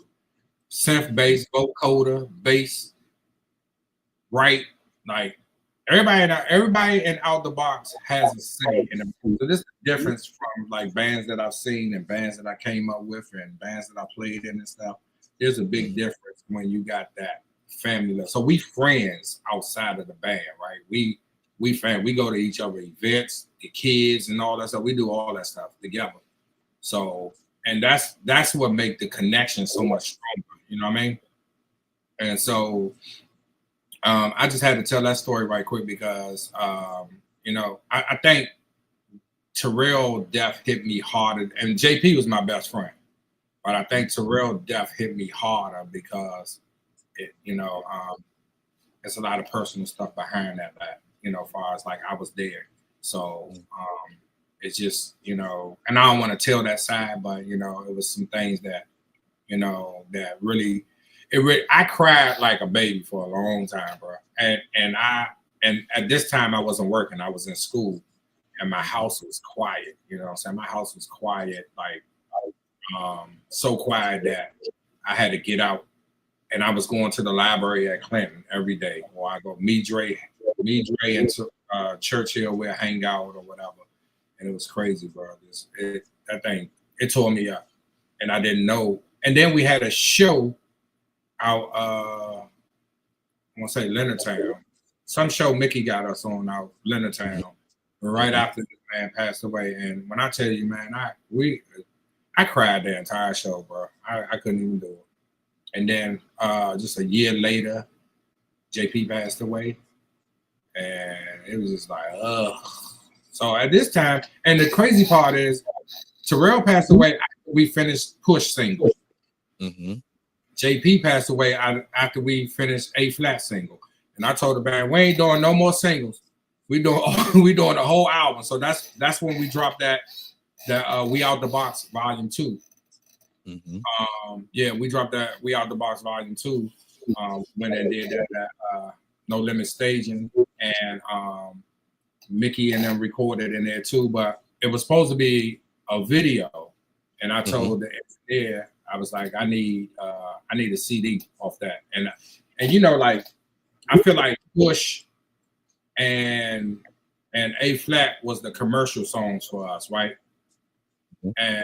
And what I told the engineer, I was like, I want a raw CD. Like, I want, if there's mistakes in there, I want y'all to hear all that. Like a regular go-go CD. Like, them niggas ain't had time to clean up that stuff back then. You know what I'm saying? They ain't had no time to clean up that. So, you know, I wanted to be raw, and that's what they gave me.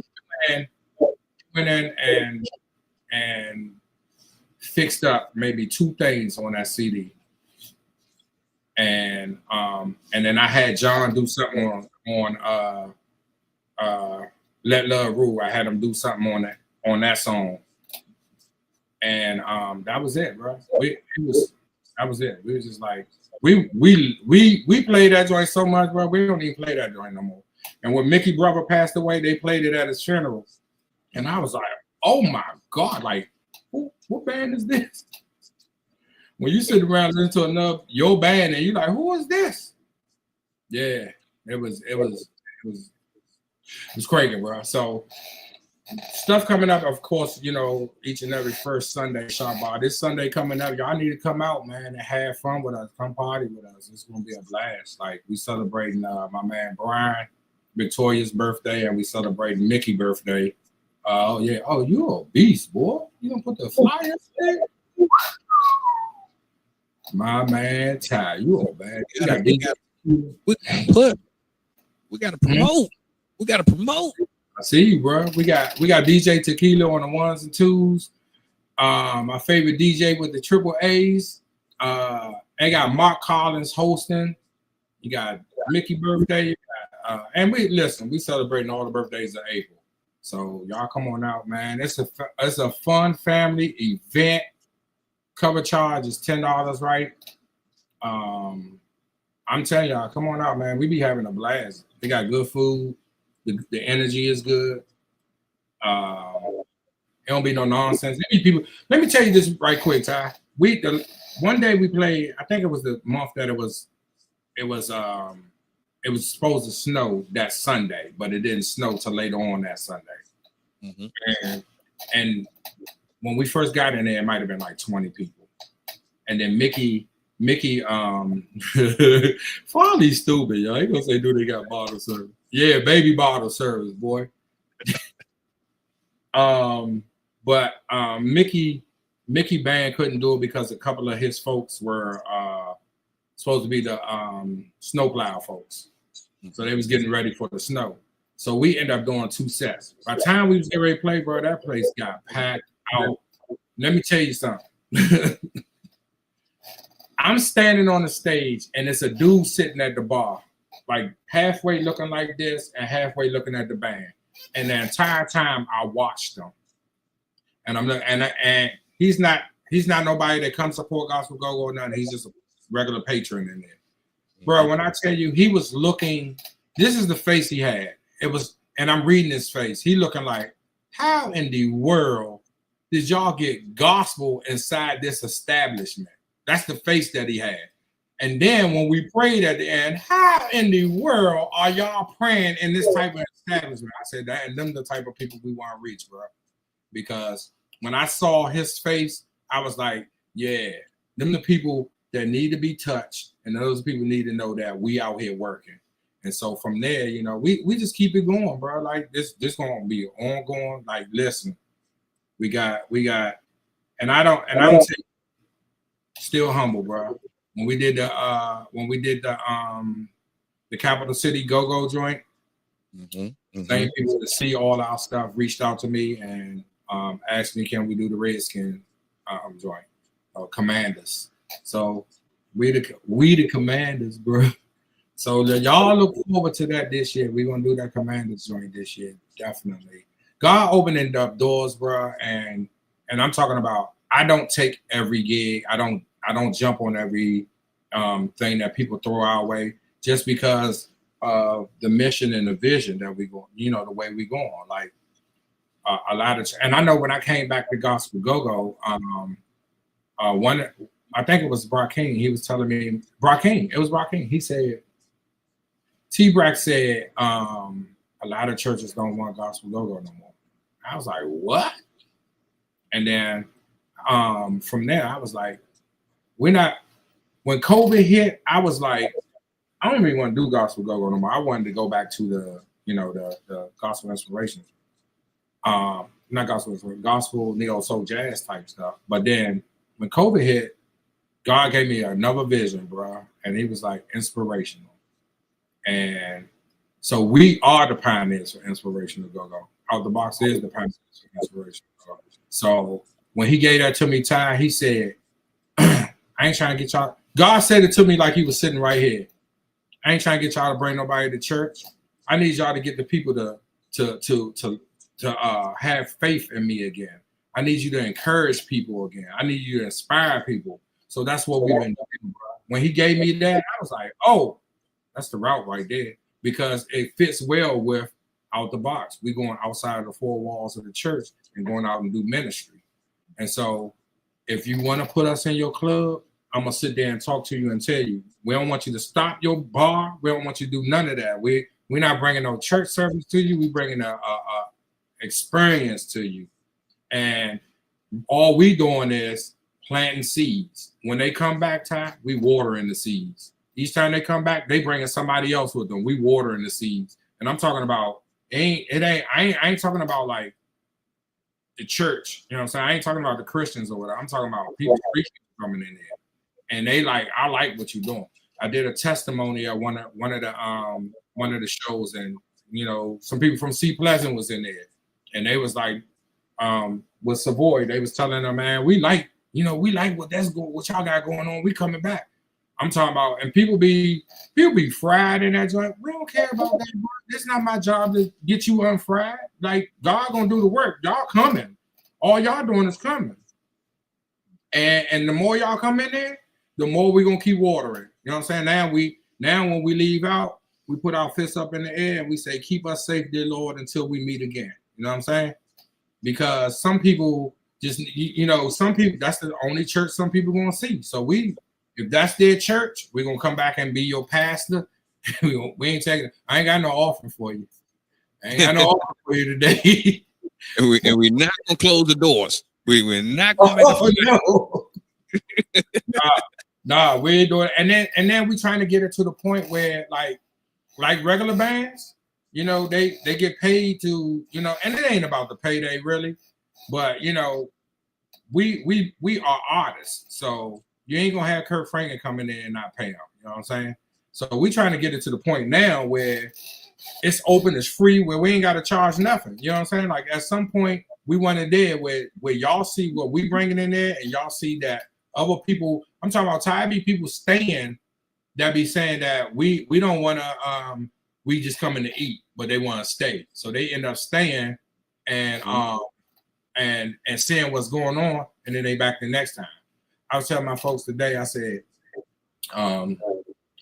it's these when I did my birthday party there, it's about 3 or 4 girls that are friends with Tiffany.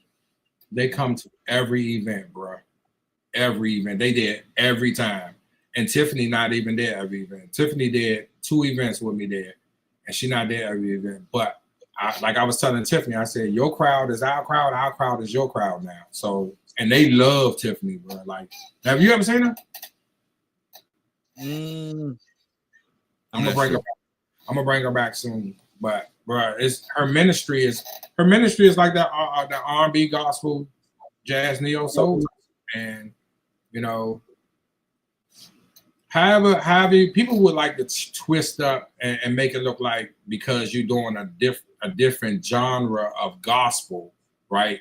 Where you added jazz onto it, or you added go-go onto it, or you added rap onto it. People are looking at it and saying things like, "Oh, it's not, it's not gospel." And that's again going back to that's why we got kicked out of them churches and stuff, because they saying it's not gospel. But like Kurt Franklin said, if you ain't got a crown of thorn on your head or no nail prints in your hand, I don't owe you no explanation about what I'm doing or what God gave me, And so I'm not gonna sit there and explain that to everybody. I just want to shout out my man Meech. I want to shout out all the engineers though, man, because they don't get the love. EB, Meech, JB, trying to think of who else was JR. I just want to get them out the way because they don't get enough credit, for helping the gospel go sound like the secular sound. You know what I'm saying? And them people held us down for years, bro. They was definitely there, and we wouldn't. And shout out to Andy, yes, Andy, and now my new engineer Tyrone, man, like, and oh my God, I'm forgetting so many people. I shouldn't have started that. Greg West, like all these engineers that help, and I'm saying for Ten Commandments, all these engineers that help Ten Commandments and help OutDaBox, get that sound that Meech been with Ten Commandments for years. You know that, brother. He helped us bring that sound. That last era, he helped us bring that sound out, and that was it right there. And then when I came to OutDaBox, I said, we grown now, Meech. We can't have that same sound. He said, I got you. But I want to shout out people like In Your Face, Riff Raff, Treasure, those people that they were the rappers or the gospel hip hop artists that helped out with a lot of the gospel go-go bands. You know what I'm saying? I got to give props to CJ, bro. He came in there and he bought that.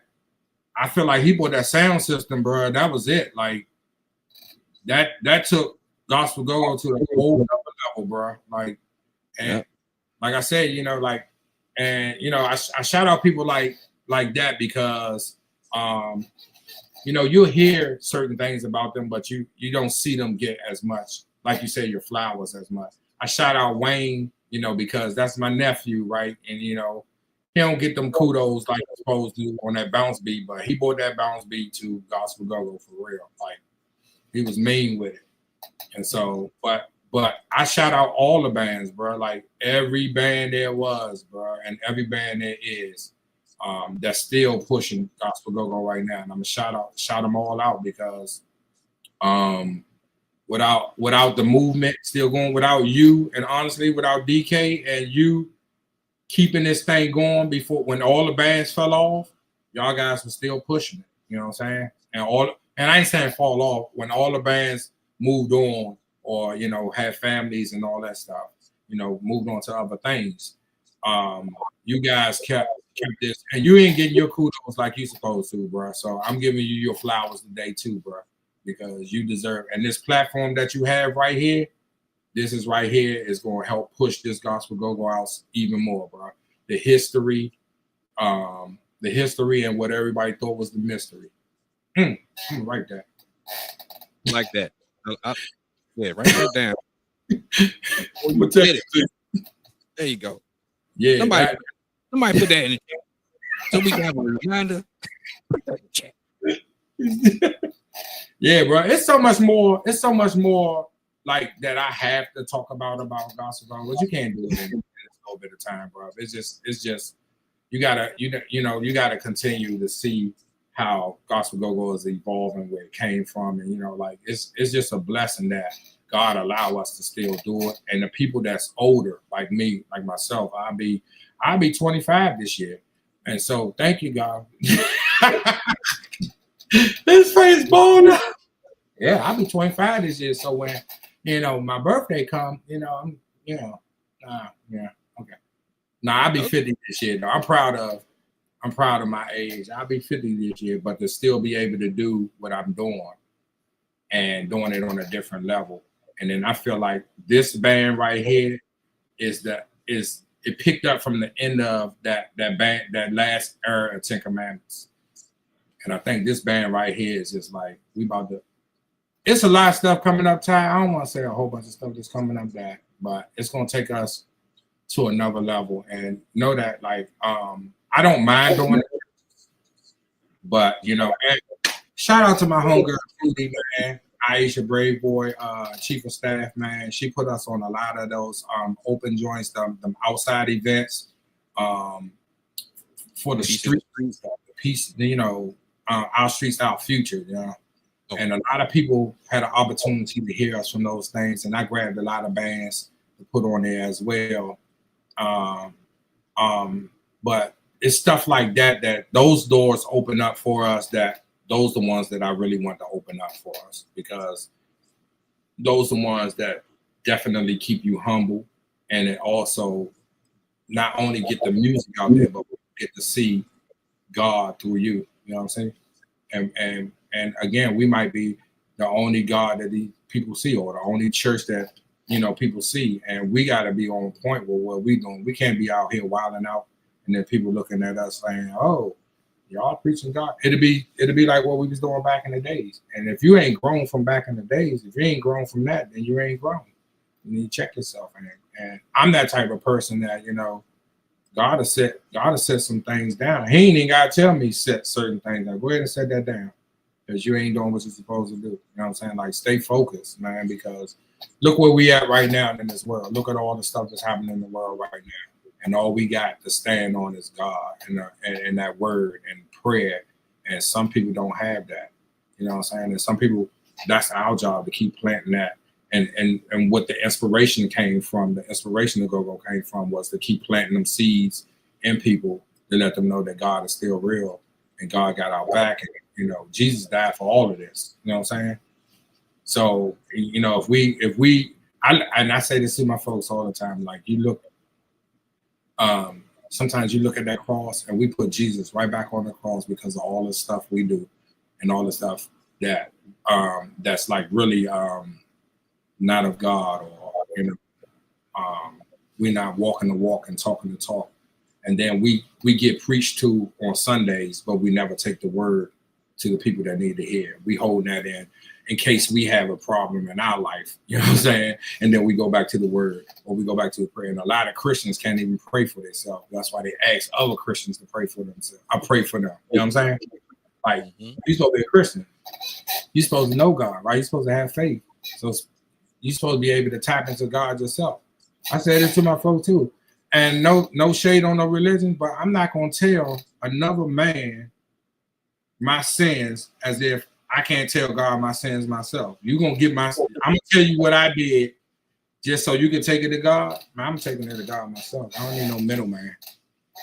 The Holy Spirit is the middleman. Hey, y'all you about in this podcast because I'm about to preach something out here. Hey, give it to the people.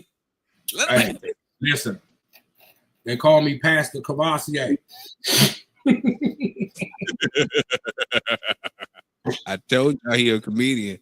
Nah. He running from his anointing. Keep saying it, bro. I'm not gonna do no jokes. I'm not no comedian, bro. But I appreciate it. Hey, look, at least write some jokes for some other people. Let them be. Yeah, I know some comedians that's horrible. I might do that though. I might do that. That might be. Nah, I ain't doing that because when I think about that, that's like me writing for myself. I ain't doing that. No, Tyrone. True. Well, I really appreciate you for having me on here, though. Hey, I appreciate you being here, and I'm sure that the people appreciate you too because they sticking with you. There's a lot of folks still watching. There's a lot of folks still watching. Yeah. I don't know who watching because I can't see that. Yeah. All I see is stuff popping up, but I can't see nothing. Yeah. How y'all doing? I appreciate you, Phil. Thank you for sticking around. So you got a little bit more time with us? Yeah. How much time do you need? Okay. Right. So huh? Yeah. Uh-oh. Where you go? Hold on. I gotta fix something. Hold on. Stuff be acting up. Hold on. Something ain't right, bro. Something ain't right. I don't know what I'm looking at. Give me a second. Hold on. Fix it, Jesus. Fix this computer. All right now. Hold on. Give me a moment here. We here with Delano, everybody. You know, go find us. Delano is in the building, and yeah, he disappeared again. All the way out. Yeah, log out and log back in. Blessings and blessings on me. Thank y'all for hanging out there with me on Instagram, folks. YouTube, folks. I really appreciate y'all for I sound like his co-host. I really appreciate y'all for joining us on this Gospel Go-Go 24/7, Gospel Go-Go 411, where the Christ meets the crank. Y'all make sure y'all tune in. And here's Delano. Back to you, Delano. Technical difficulties, you know. But like what Tone was saying. Hear what I was saying, though. You want to hear Gospel Go-Go at any point throughout the day, 24/7. I already did that, bro. When you was gone, I did that. I heard the commercial. We're gonna replay the commercial. We're programming the people. So when you got a moment, you want to hear Ten Commandments, if you want to hear Out the Box, you want to hear any other gospel go-go band, you can tune in. We have everybody. We have a 24 Out the Box is on there. Yeah. So if you want to hear more, if you want to request a song and hear right away, we got a radio station that plays gospel go-go 24/7. So there's a link in the bio wherever you are. If you're on Instagram, jump over to YouTube, you'll see it. But there's links in there. You'll be able to listen to it like right now for forever. So do what you do. It's brought to you by Gospel Go-Go 411. What Tone just said is where the Christ meets the crank. And guess what? You get all these good stories about Gospel Go-Go from behind the crank. You know, take a moment to subscribe to the YouTube so that you can be aware of all of these great conversations that come in, because we got them lined up. They coming. You know, follow us on all of your social media. Like the video, share it, toss it on your Facebook, your Instagram. Let somebody know what we're doing. So again, we got a legend here. We got a veteran here. We got a pioneer of this gospel go-go space, TCB Tony. We appreciate you. So if you still watching, which I see a lot of y'all are, we appreciate you for sticking with us. So do this. If you got a question for Tone, go ahead and toss it in the chat. Let's get some questions from the people. Yeah. What y'all got? Let's see what they're gonna say. Let's see what they're gonna say. Because I know somebody gonna put something real funny. I know it. It's coming. I know it. Then we will catch up with all these comments while we're waiting for these questions to come in. And yeah. So question for you while we waiting for these questions. Wait, also putting the hearts and talking about your daughter is what? Your number one fan. Yeah. Thank you, kid. I love you. That's my baby. Party in the building. Cover 3 band.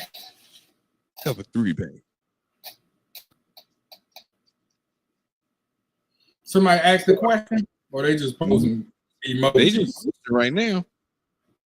We're waiting, patiently waiting. E Price, what's up, baby? All right. He called me, too. So has anybody? Okay. So what has the reception been regarding Out the Box experience from people that play regular go-go?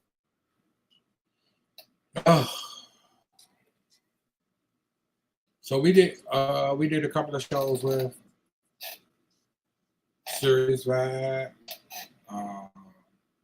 MAB, Subtle. People love it, bro. We get a lot of respect, and people sometimes people think that we are. He said, "What does TCB stand for?" TBC. I don't know what TBC stand for. 2 big children, maybe. I don't know. 2 baby cats. I don't know what TBC stand for. Yeah, we get a lot of love, bro. A lot of love, and a lot more people are seeing what we're doing, and they saying it's go. They just saying it's go. It's go with a twist. That's what I always say. It's go with a twist. You know, we got God. She said the comments are coming through late. What? What is she talking? The previous comments they came in a little while ago. I'm a little late here. My bad. My bad. What year they came in? Yeah, but it's been received well. It's been received well. I remember one time at OTI when we got bumped off Super Bowl. Joe, Digga Funky Joe.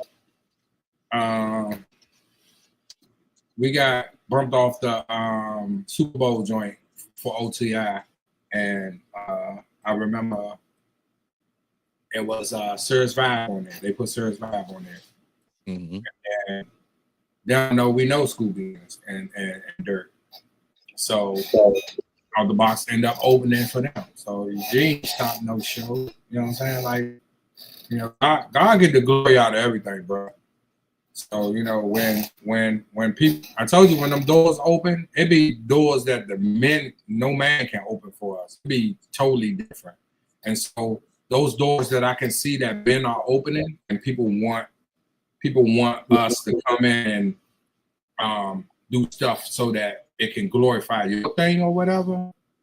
I'm not going that route, bro. And my band will tell you, like, I don't take everything. I don't take, like, if this was back in the days, we definitely would have took indie shows, bro, because we just want to get our name out there. But now we want to get his name out there. You know what I'm saying?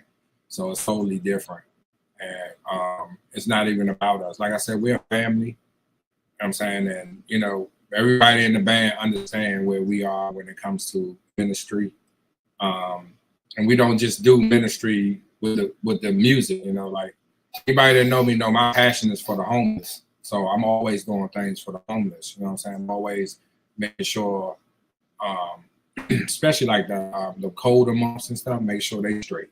You know what I'm saying? Because, you know, we go home and we get in our hot showers, we eat hot food and get in get that heat and all that stuff. And then I remember going out there on the coldest day of the winter one year, and it was freezing, Ty. I got out the car. I got right back in the car. I was like, I don't know how they do it, bro. And they are some of the most creative people in the world, bro. And even when I was working for Planned Parenthood, I was working out in Miami, and I was telling my girl this today.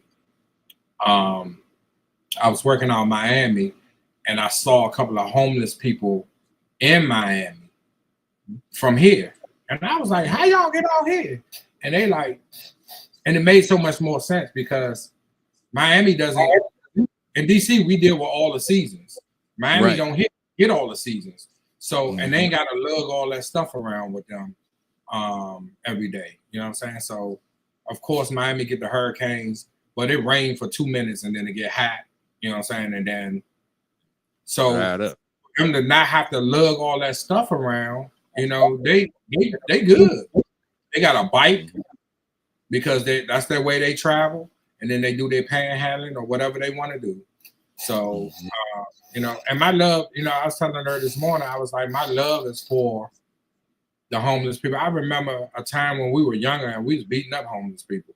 And then God took me and put me right back in the space where I was doing wrong, put me right back in the space to show love. I remember my third summer job.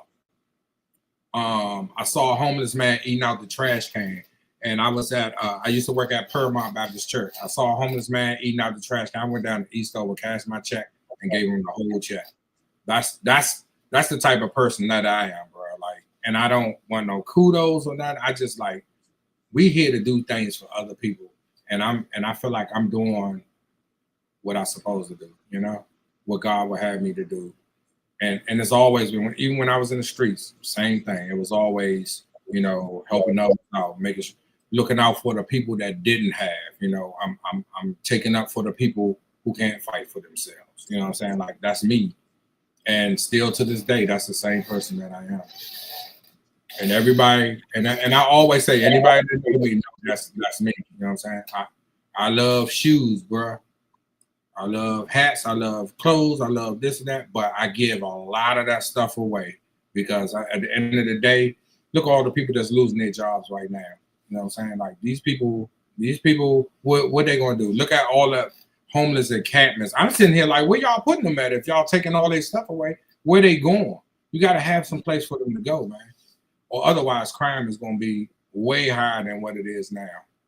But I'm so grateful that God just merge in Gospel Go-Go and the things that I love to do for people, all in OutDaBox, bro. It's OutDaBox. That's all it is. It's OutDaBox music. You know what I'm saying? That's true. That's true. I love you, bro, for real. Like you're a real one, bro. Like I love you for real. Like, and you've been around. You 25 too, bro. I try to be all right about 2 to 3 times out the week. You know, I try. That's about, yeah. But this is a great thing, bro. Keep up the good work, bro. I'm proud of you. Appreciate you, bro. We got some more questions for you. So, since you said that, Hey, you did are. they ever go to bed at 9:13? Hold on, you might say 9:13. Might say 9:10. Yeah. mean, So, go ahead. What's the question? All right, here we go.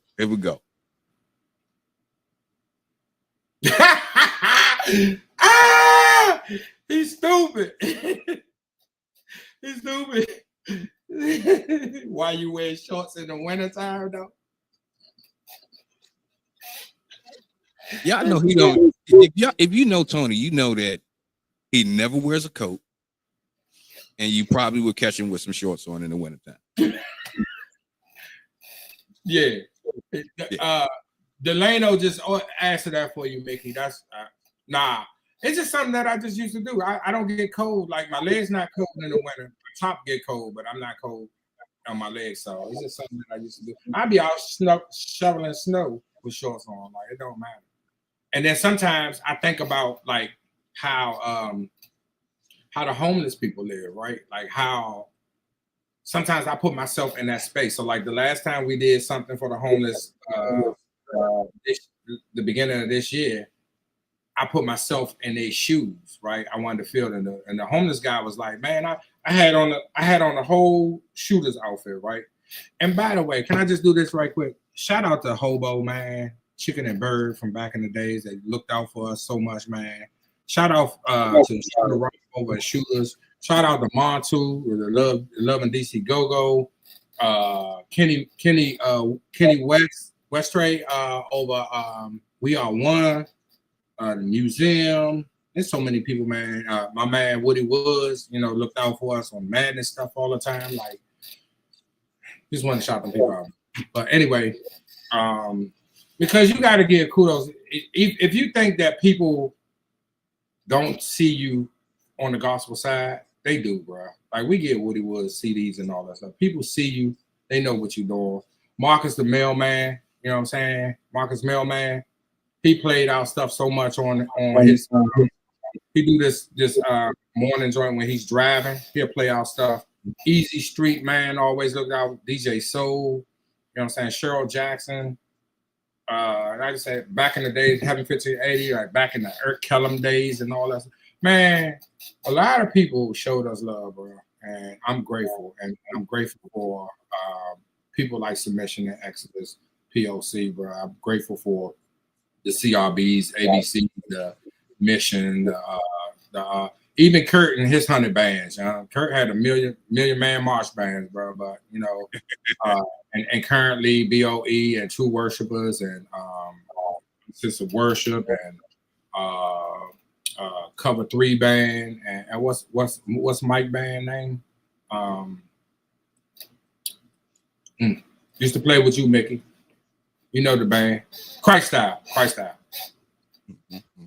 Yeah, like those bands, they're still keeping it going too. You know what I'm saying? And platforms like this, and then you guys still playing the music, and people can get all the old school music as well as the new stuff. I don't know how much old Ten Commandments stuff y'all got, but I need to send me some of that stuff too. Yeah.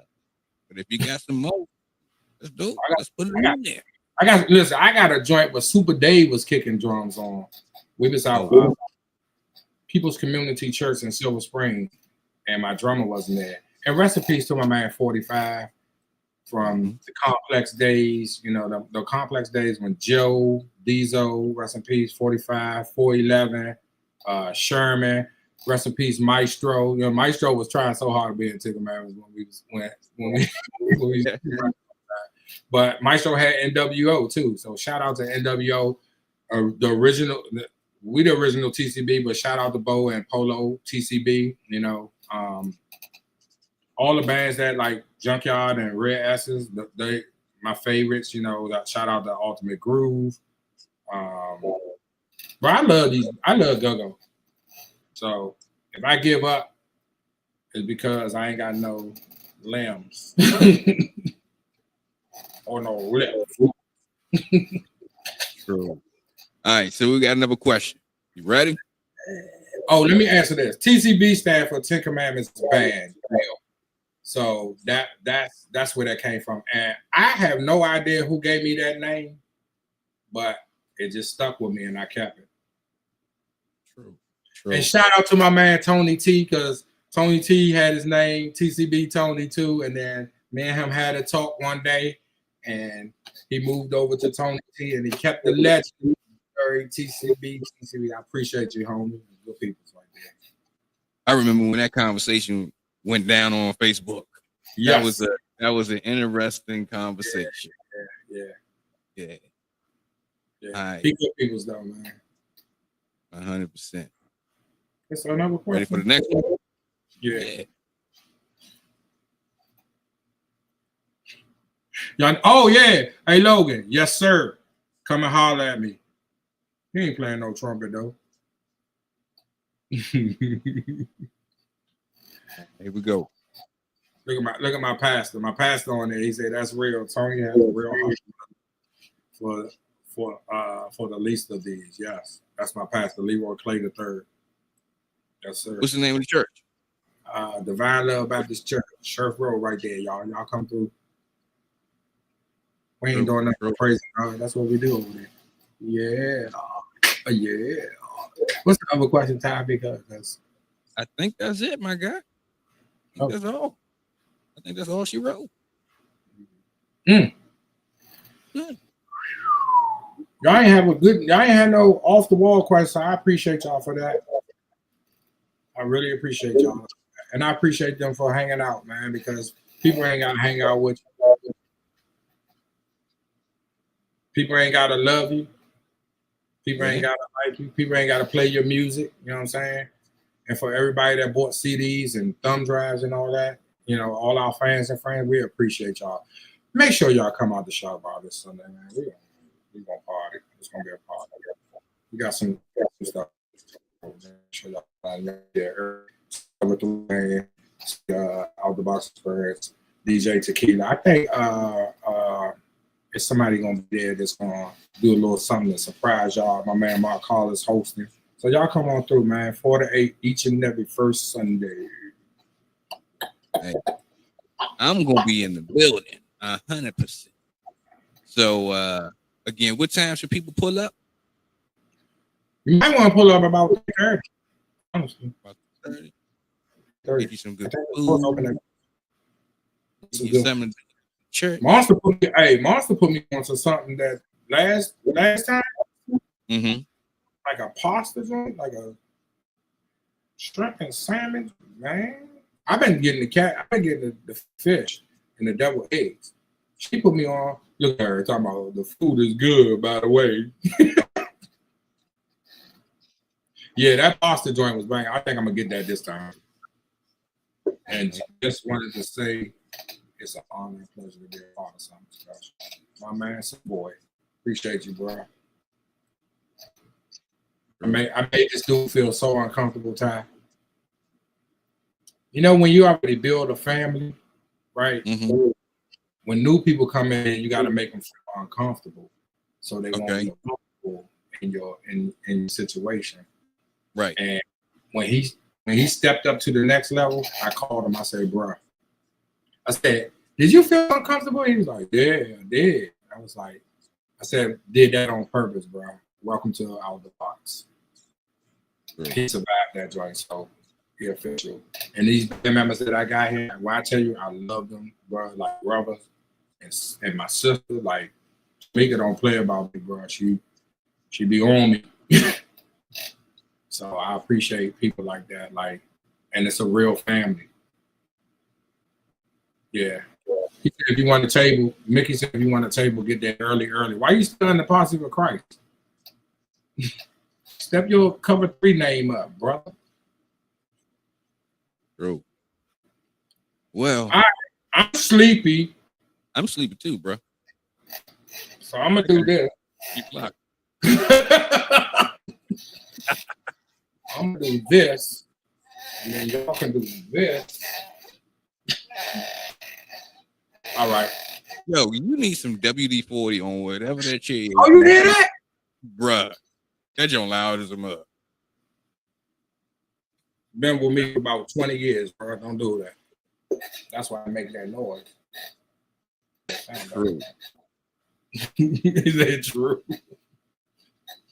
Oh man. Okay. You got one more thing. I'm at Will and Tamika. On the south side. Appreciate you, bro. And they've been supportive of us a whole lot, bro. So I really appreciate them. From the 501 Cable side. Shout out to Surf and Quarters, Florida Park, the whole First Street, Hanover, North Carolina, all that Tyler House, everything on N Street, Q Street, all the Quincy Street. All them folks, I grew up. I love y'all. Fifth and No family, Detroit Park fam, I love y'all. 501 Cables fam, I love y'all. That's about it for me today, I'm out of water. Hey, I think we gave the people what they wanted. Huh? I think so. I said I think we gave the people what they want. You know what I mean? Yes, sir. So, yeah. So, folks, we want to thank you for tuning in. It's been a pleasure. It's been a great conversation with your guy TCB Tony, your friend, your brother, the legend, the pioneer of one of these dynamic gospel go-go bands that have graced us with great music, life-changing experiences, and and it propelled him into the out of the box experience. Make sure you come in and pull up on Sunday at the Shark Bar because it's going to be dynamic. It's going to be fun. They got great food, great atmosphere, right? And on top of that, if you want to hear some gospel go-go throughout the day, 24/7, pull up. There's a link in the bio with a whole bunch of other links too. But there's a link in the bio. You can hear that gospel go-go 24/7. You can request the music you want to hear. You can hear 10 Commandments. You can hear Out of the Box and a number of other gospel go-go bands too. And just stay connected, Stay connected. Because at Gospel Go-Go 411, this is where you can get the crank. Well, I'm sorry, this is where the cranks meets the crank. And you get all these good gospel go-go stories from behind the crank. All right? So, just so you know, let me go ahead and let y'all know who's coming up next on next Thursday. Give me a second. Let me get this rocking right here real quick.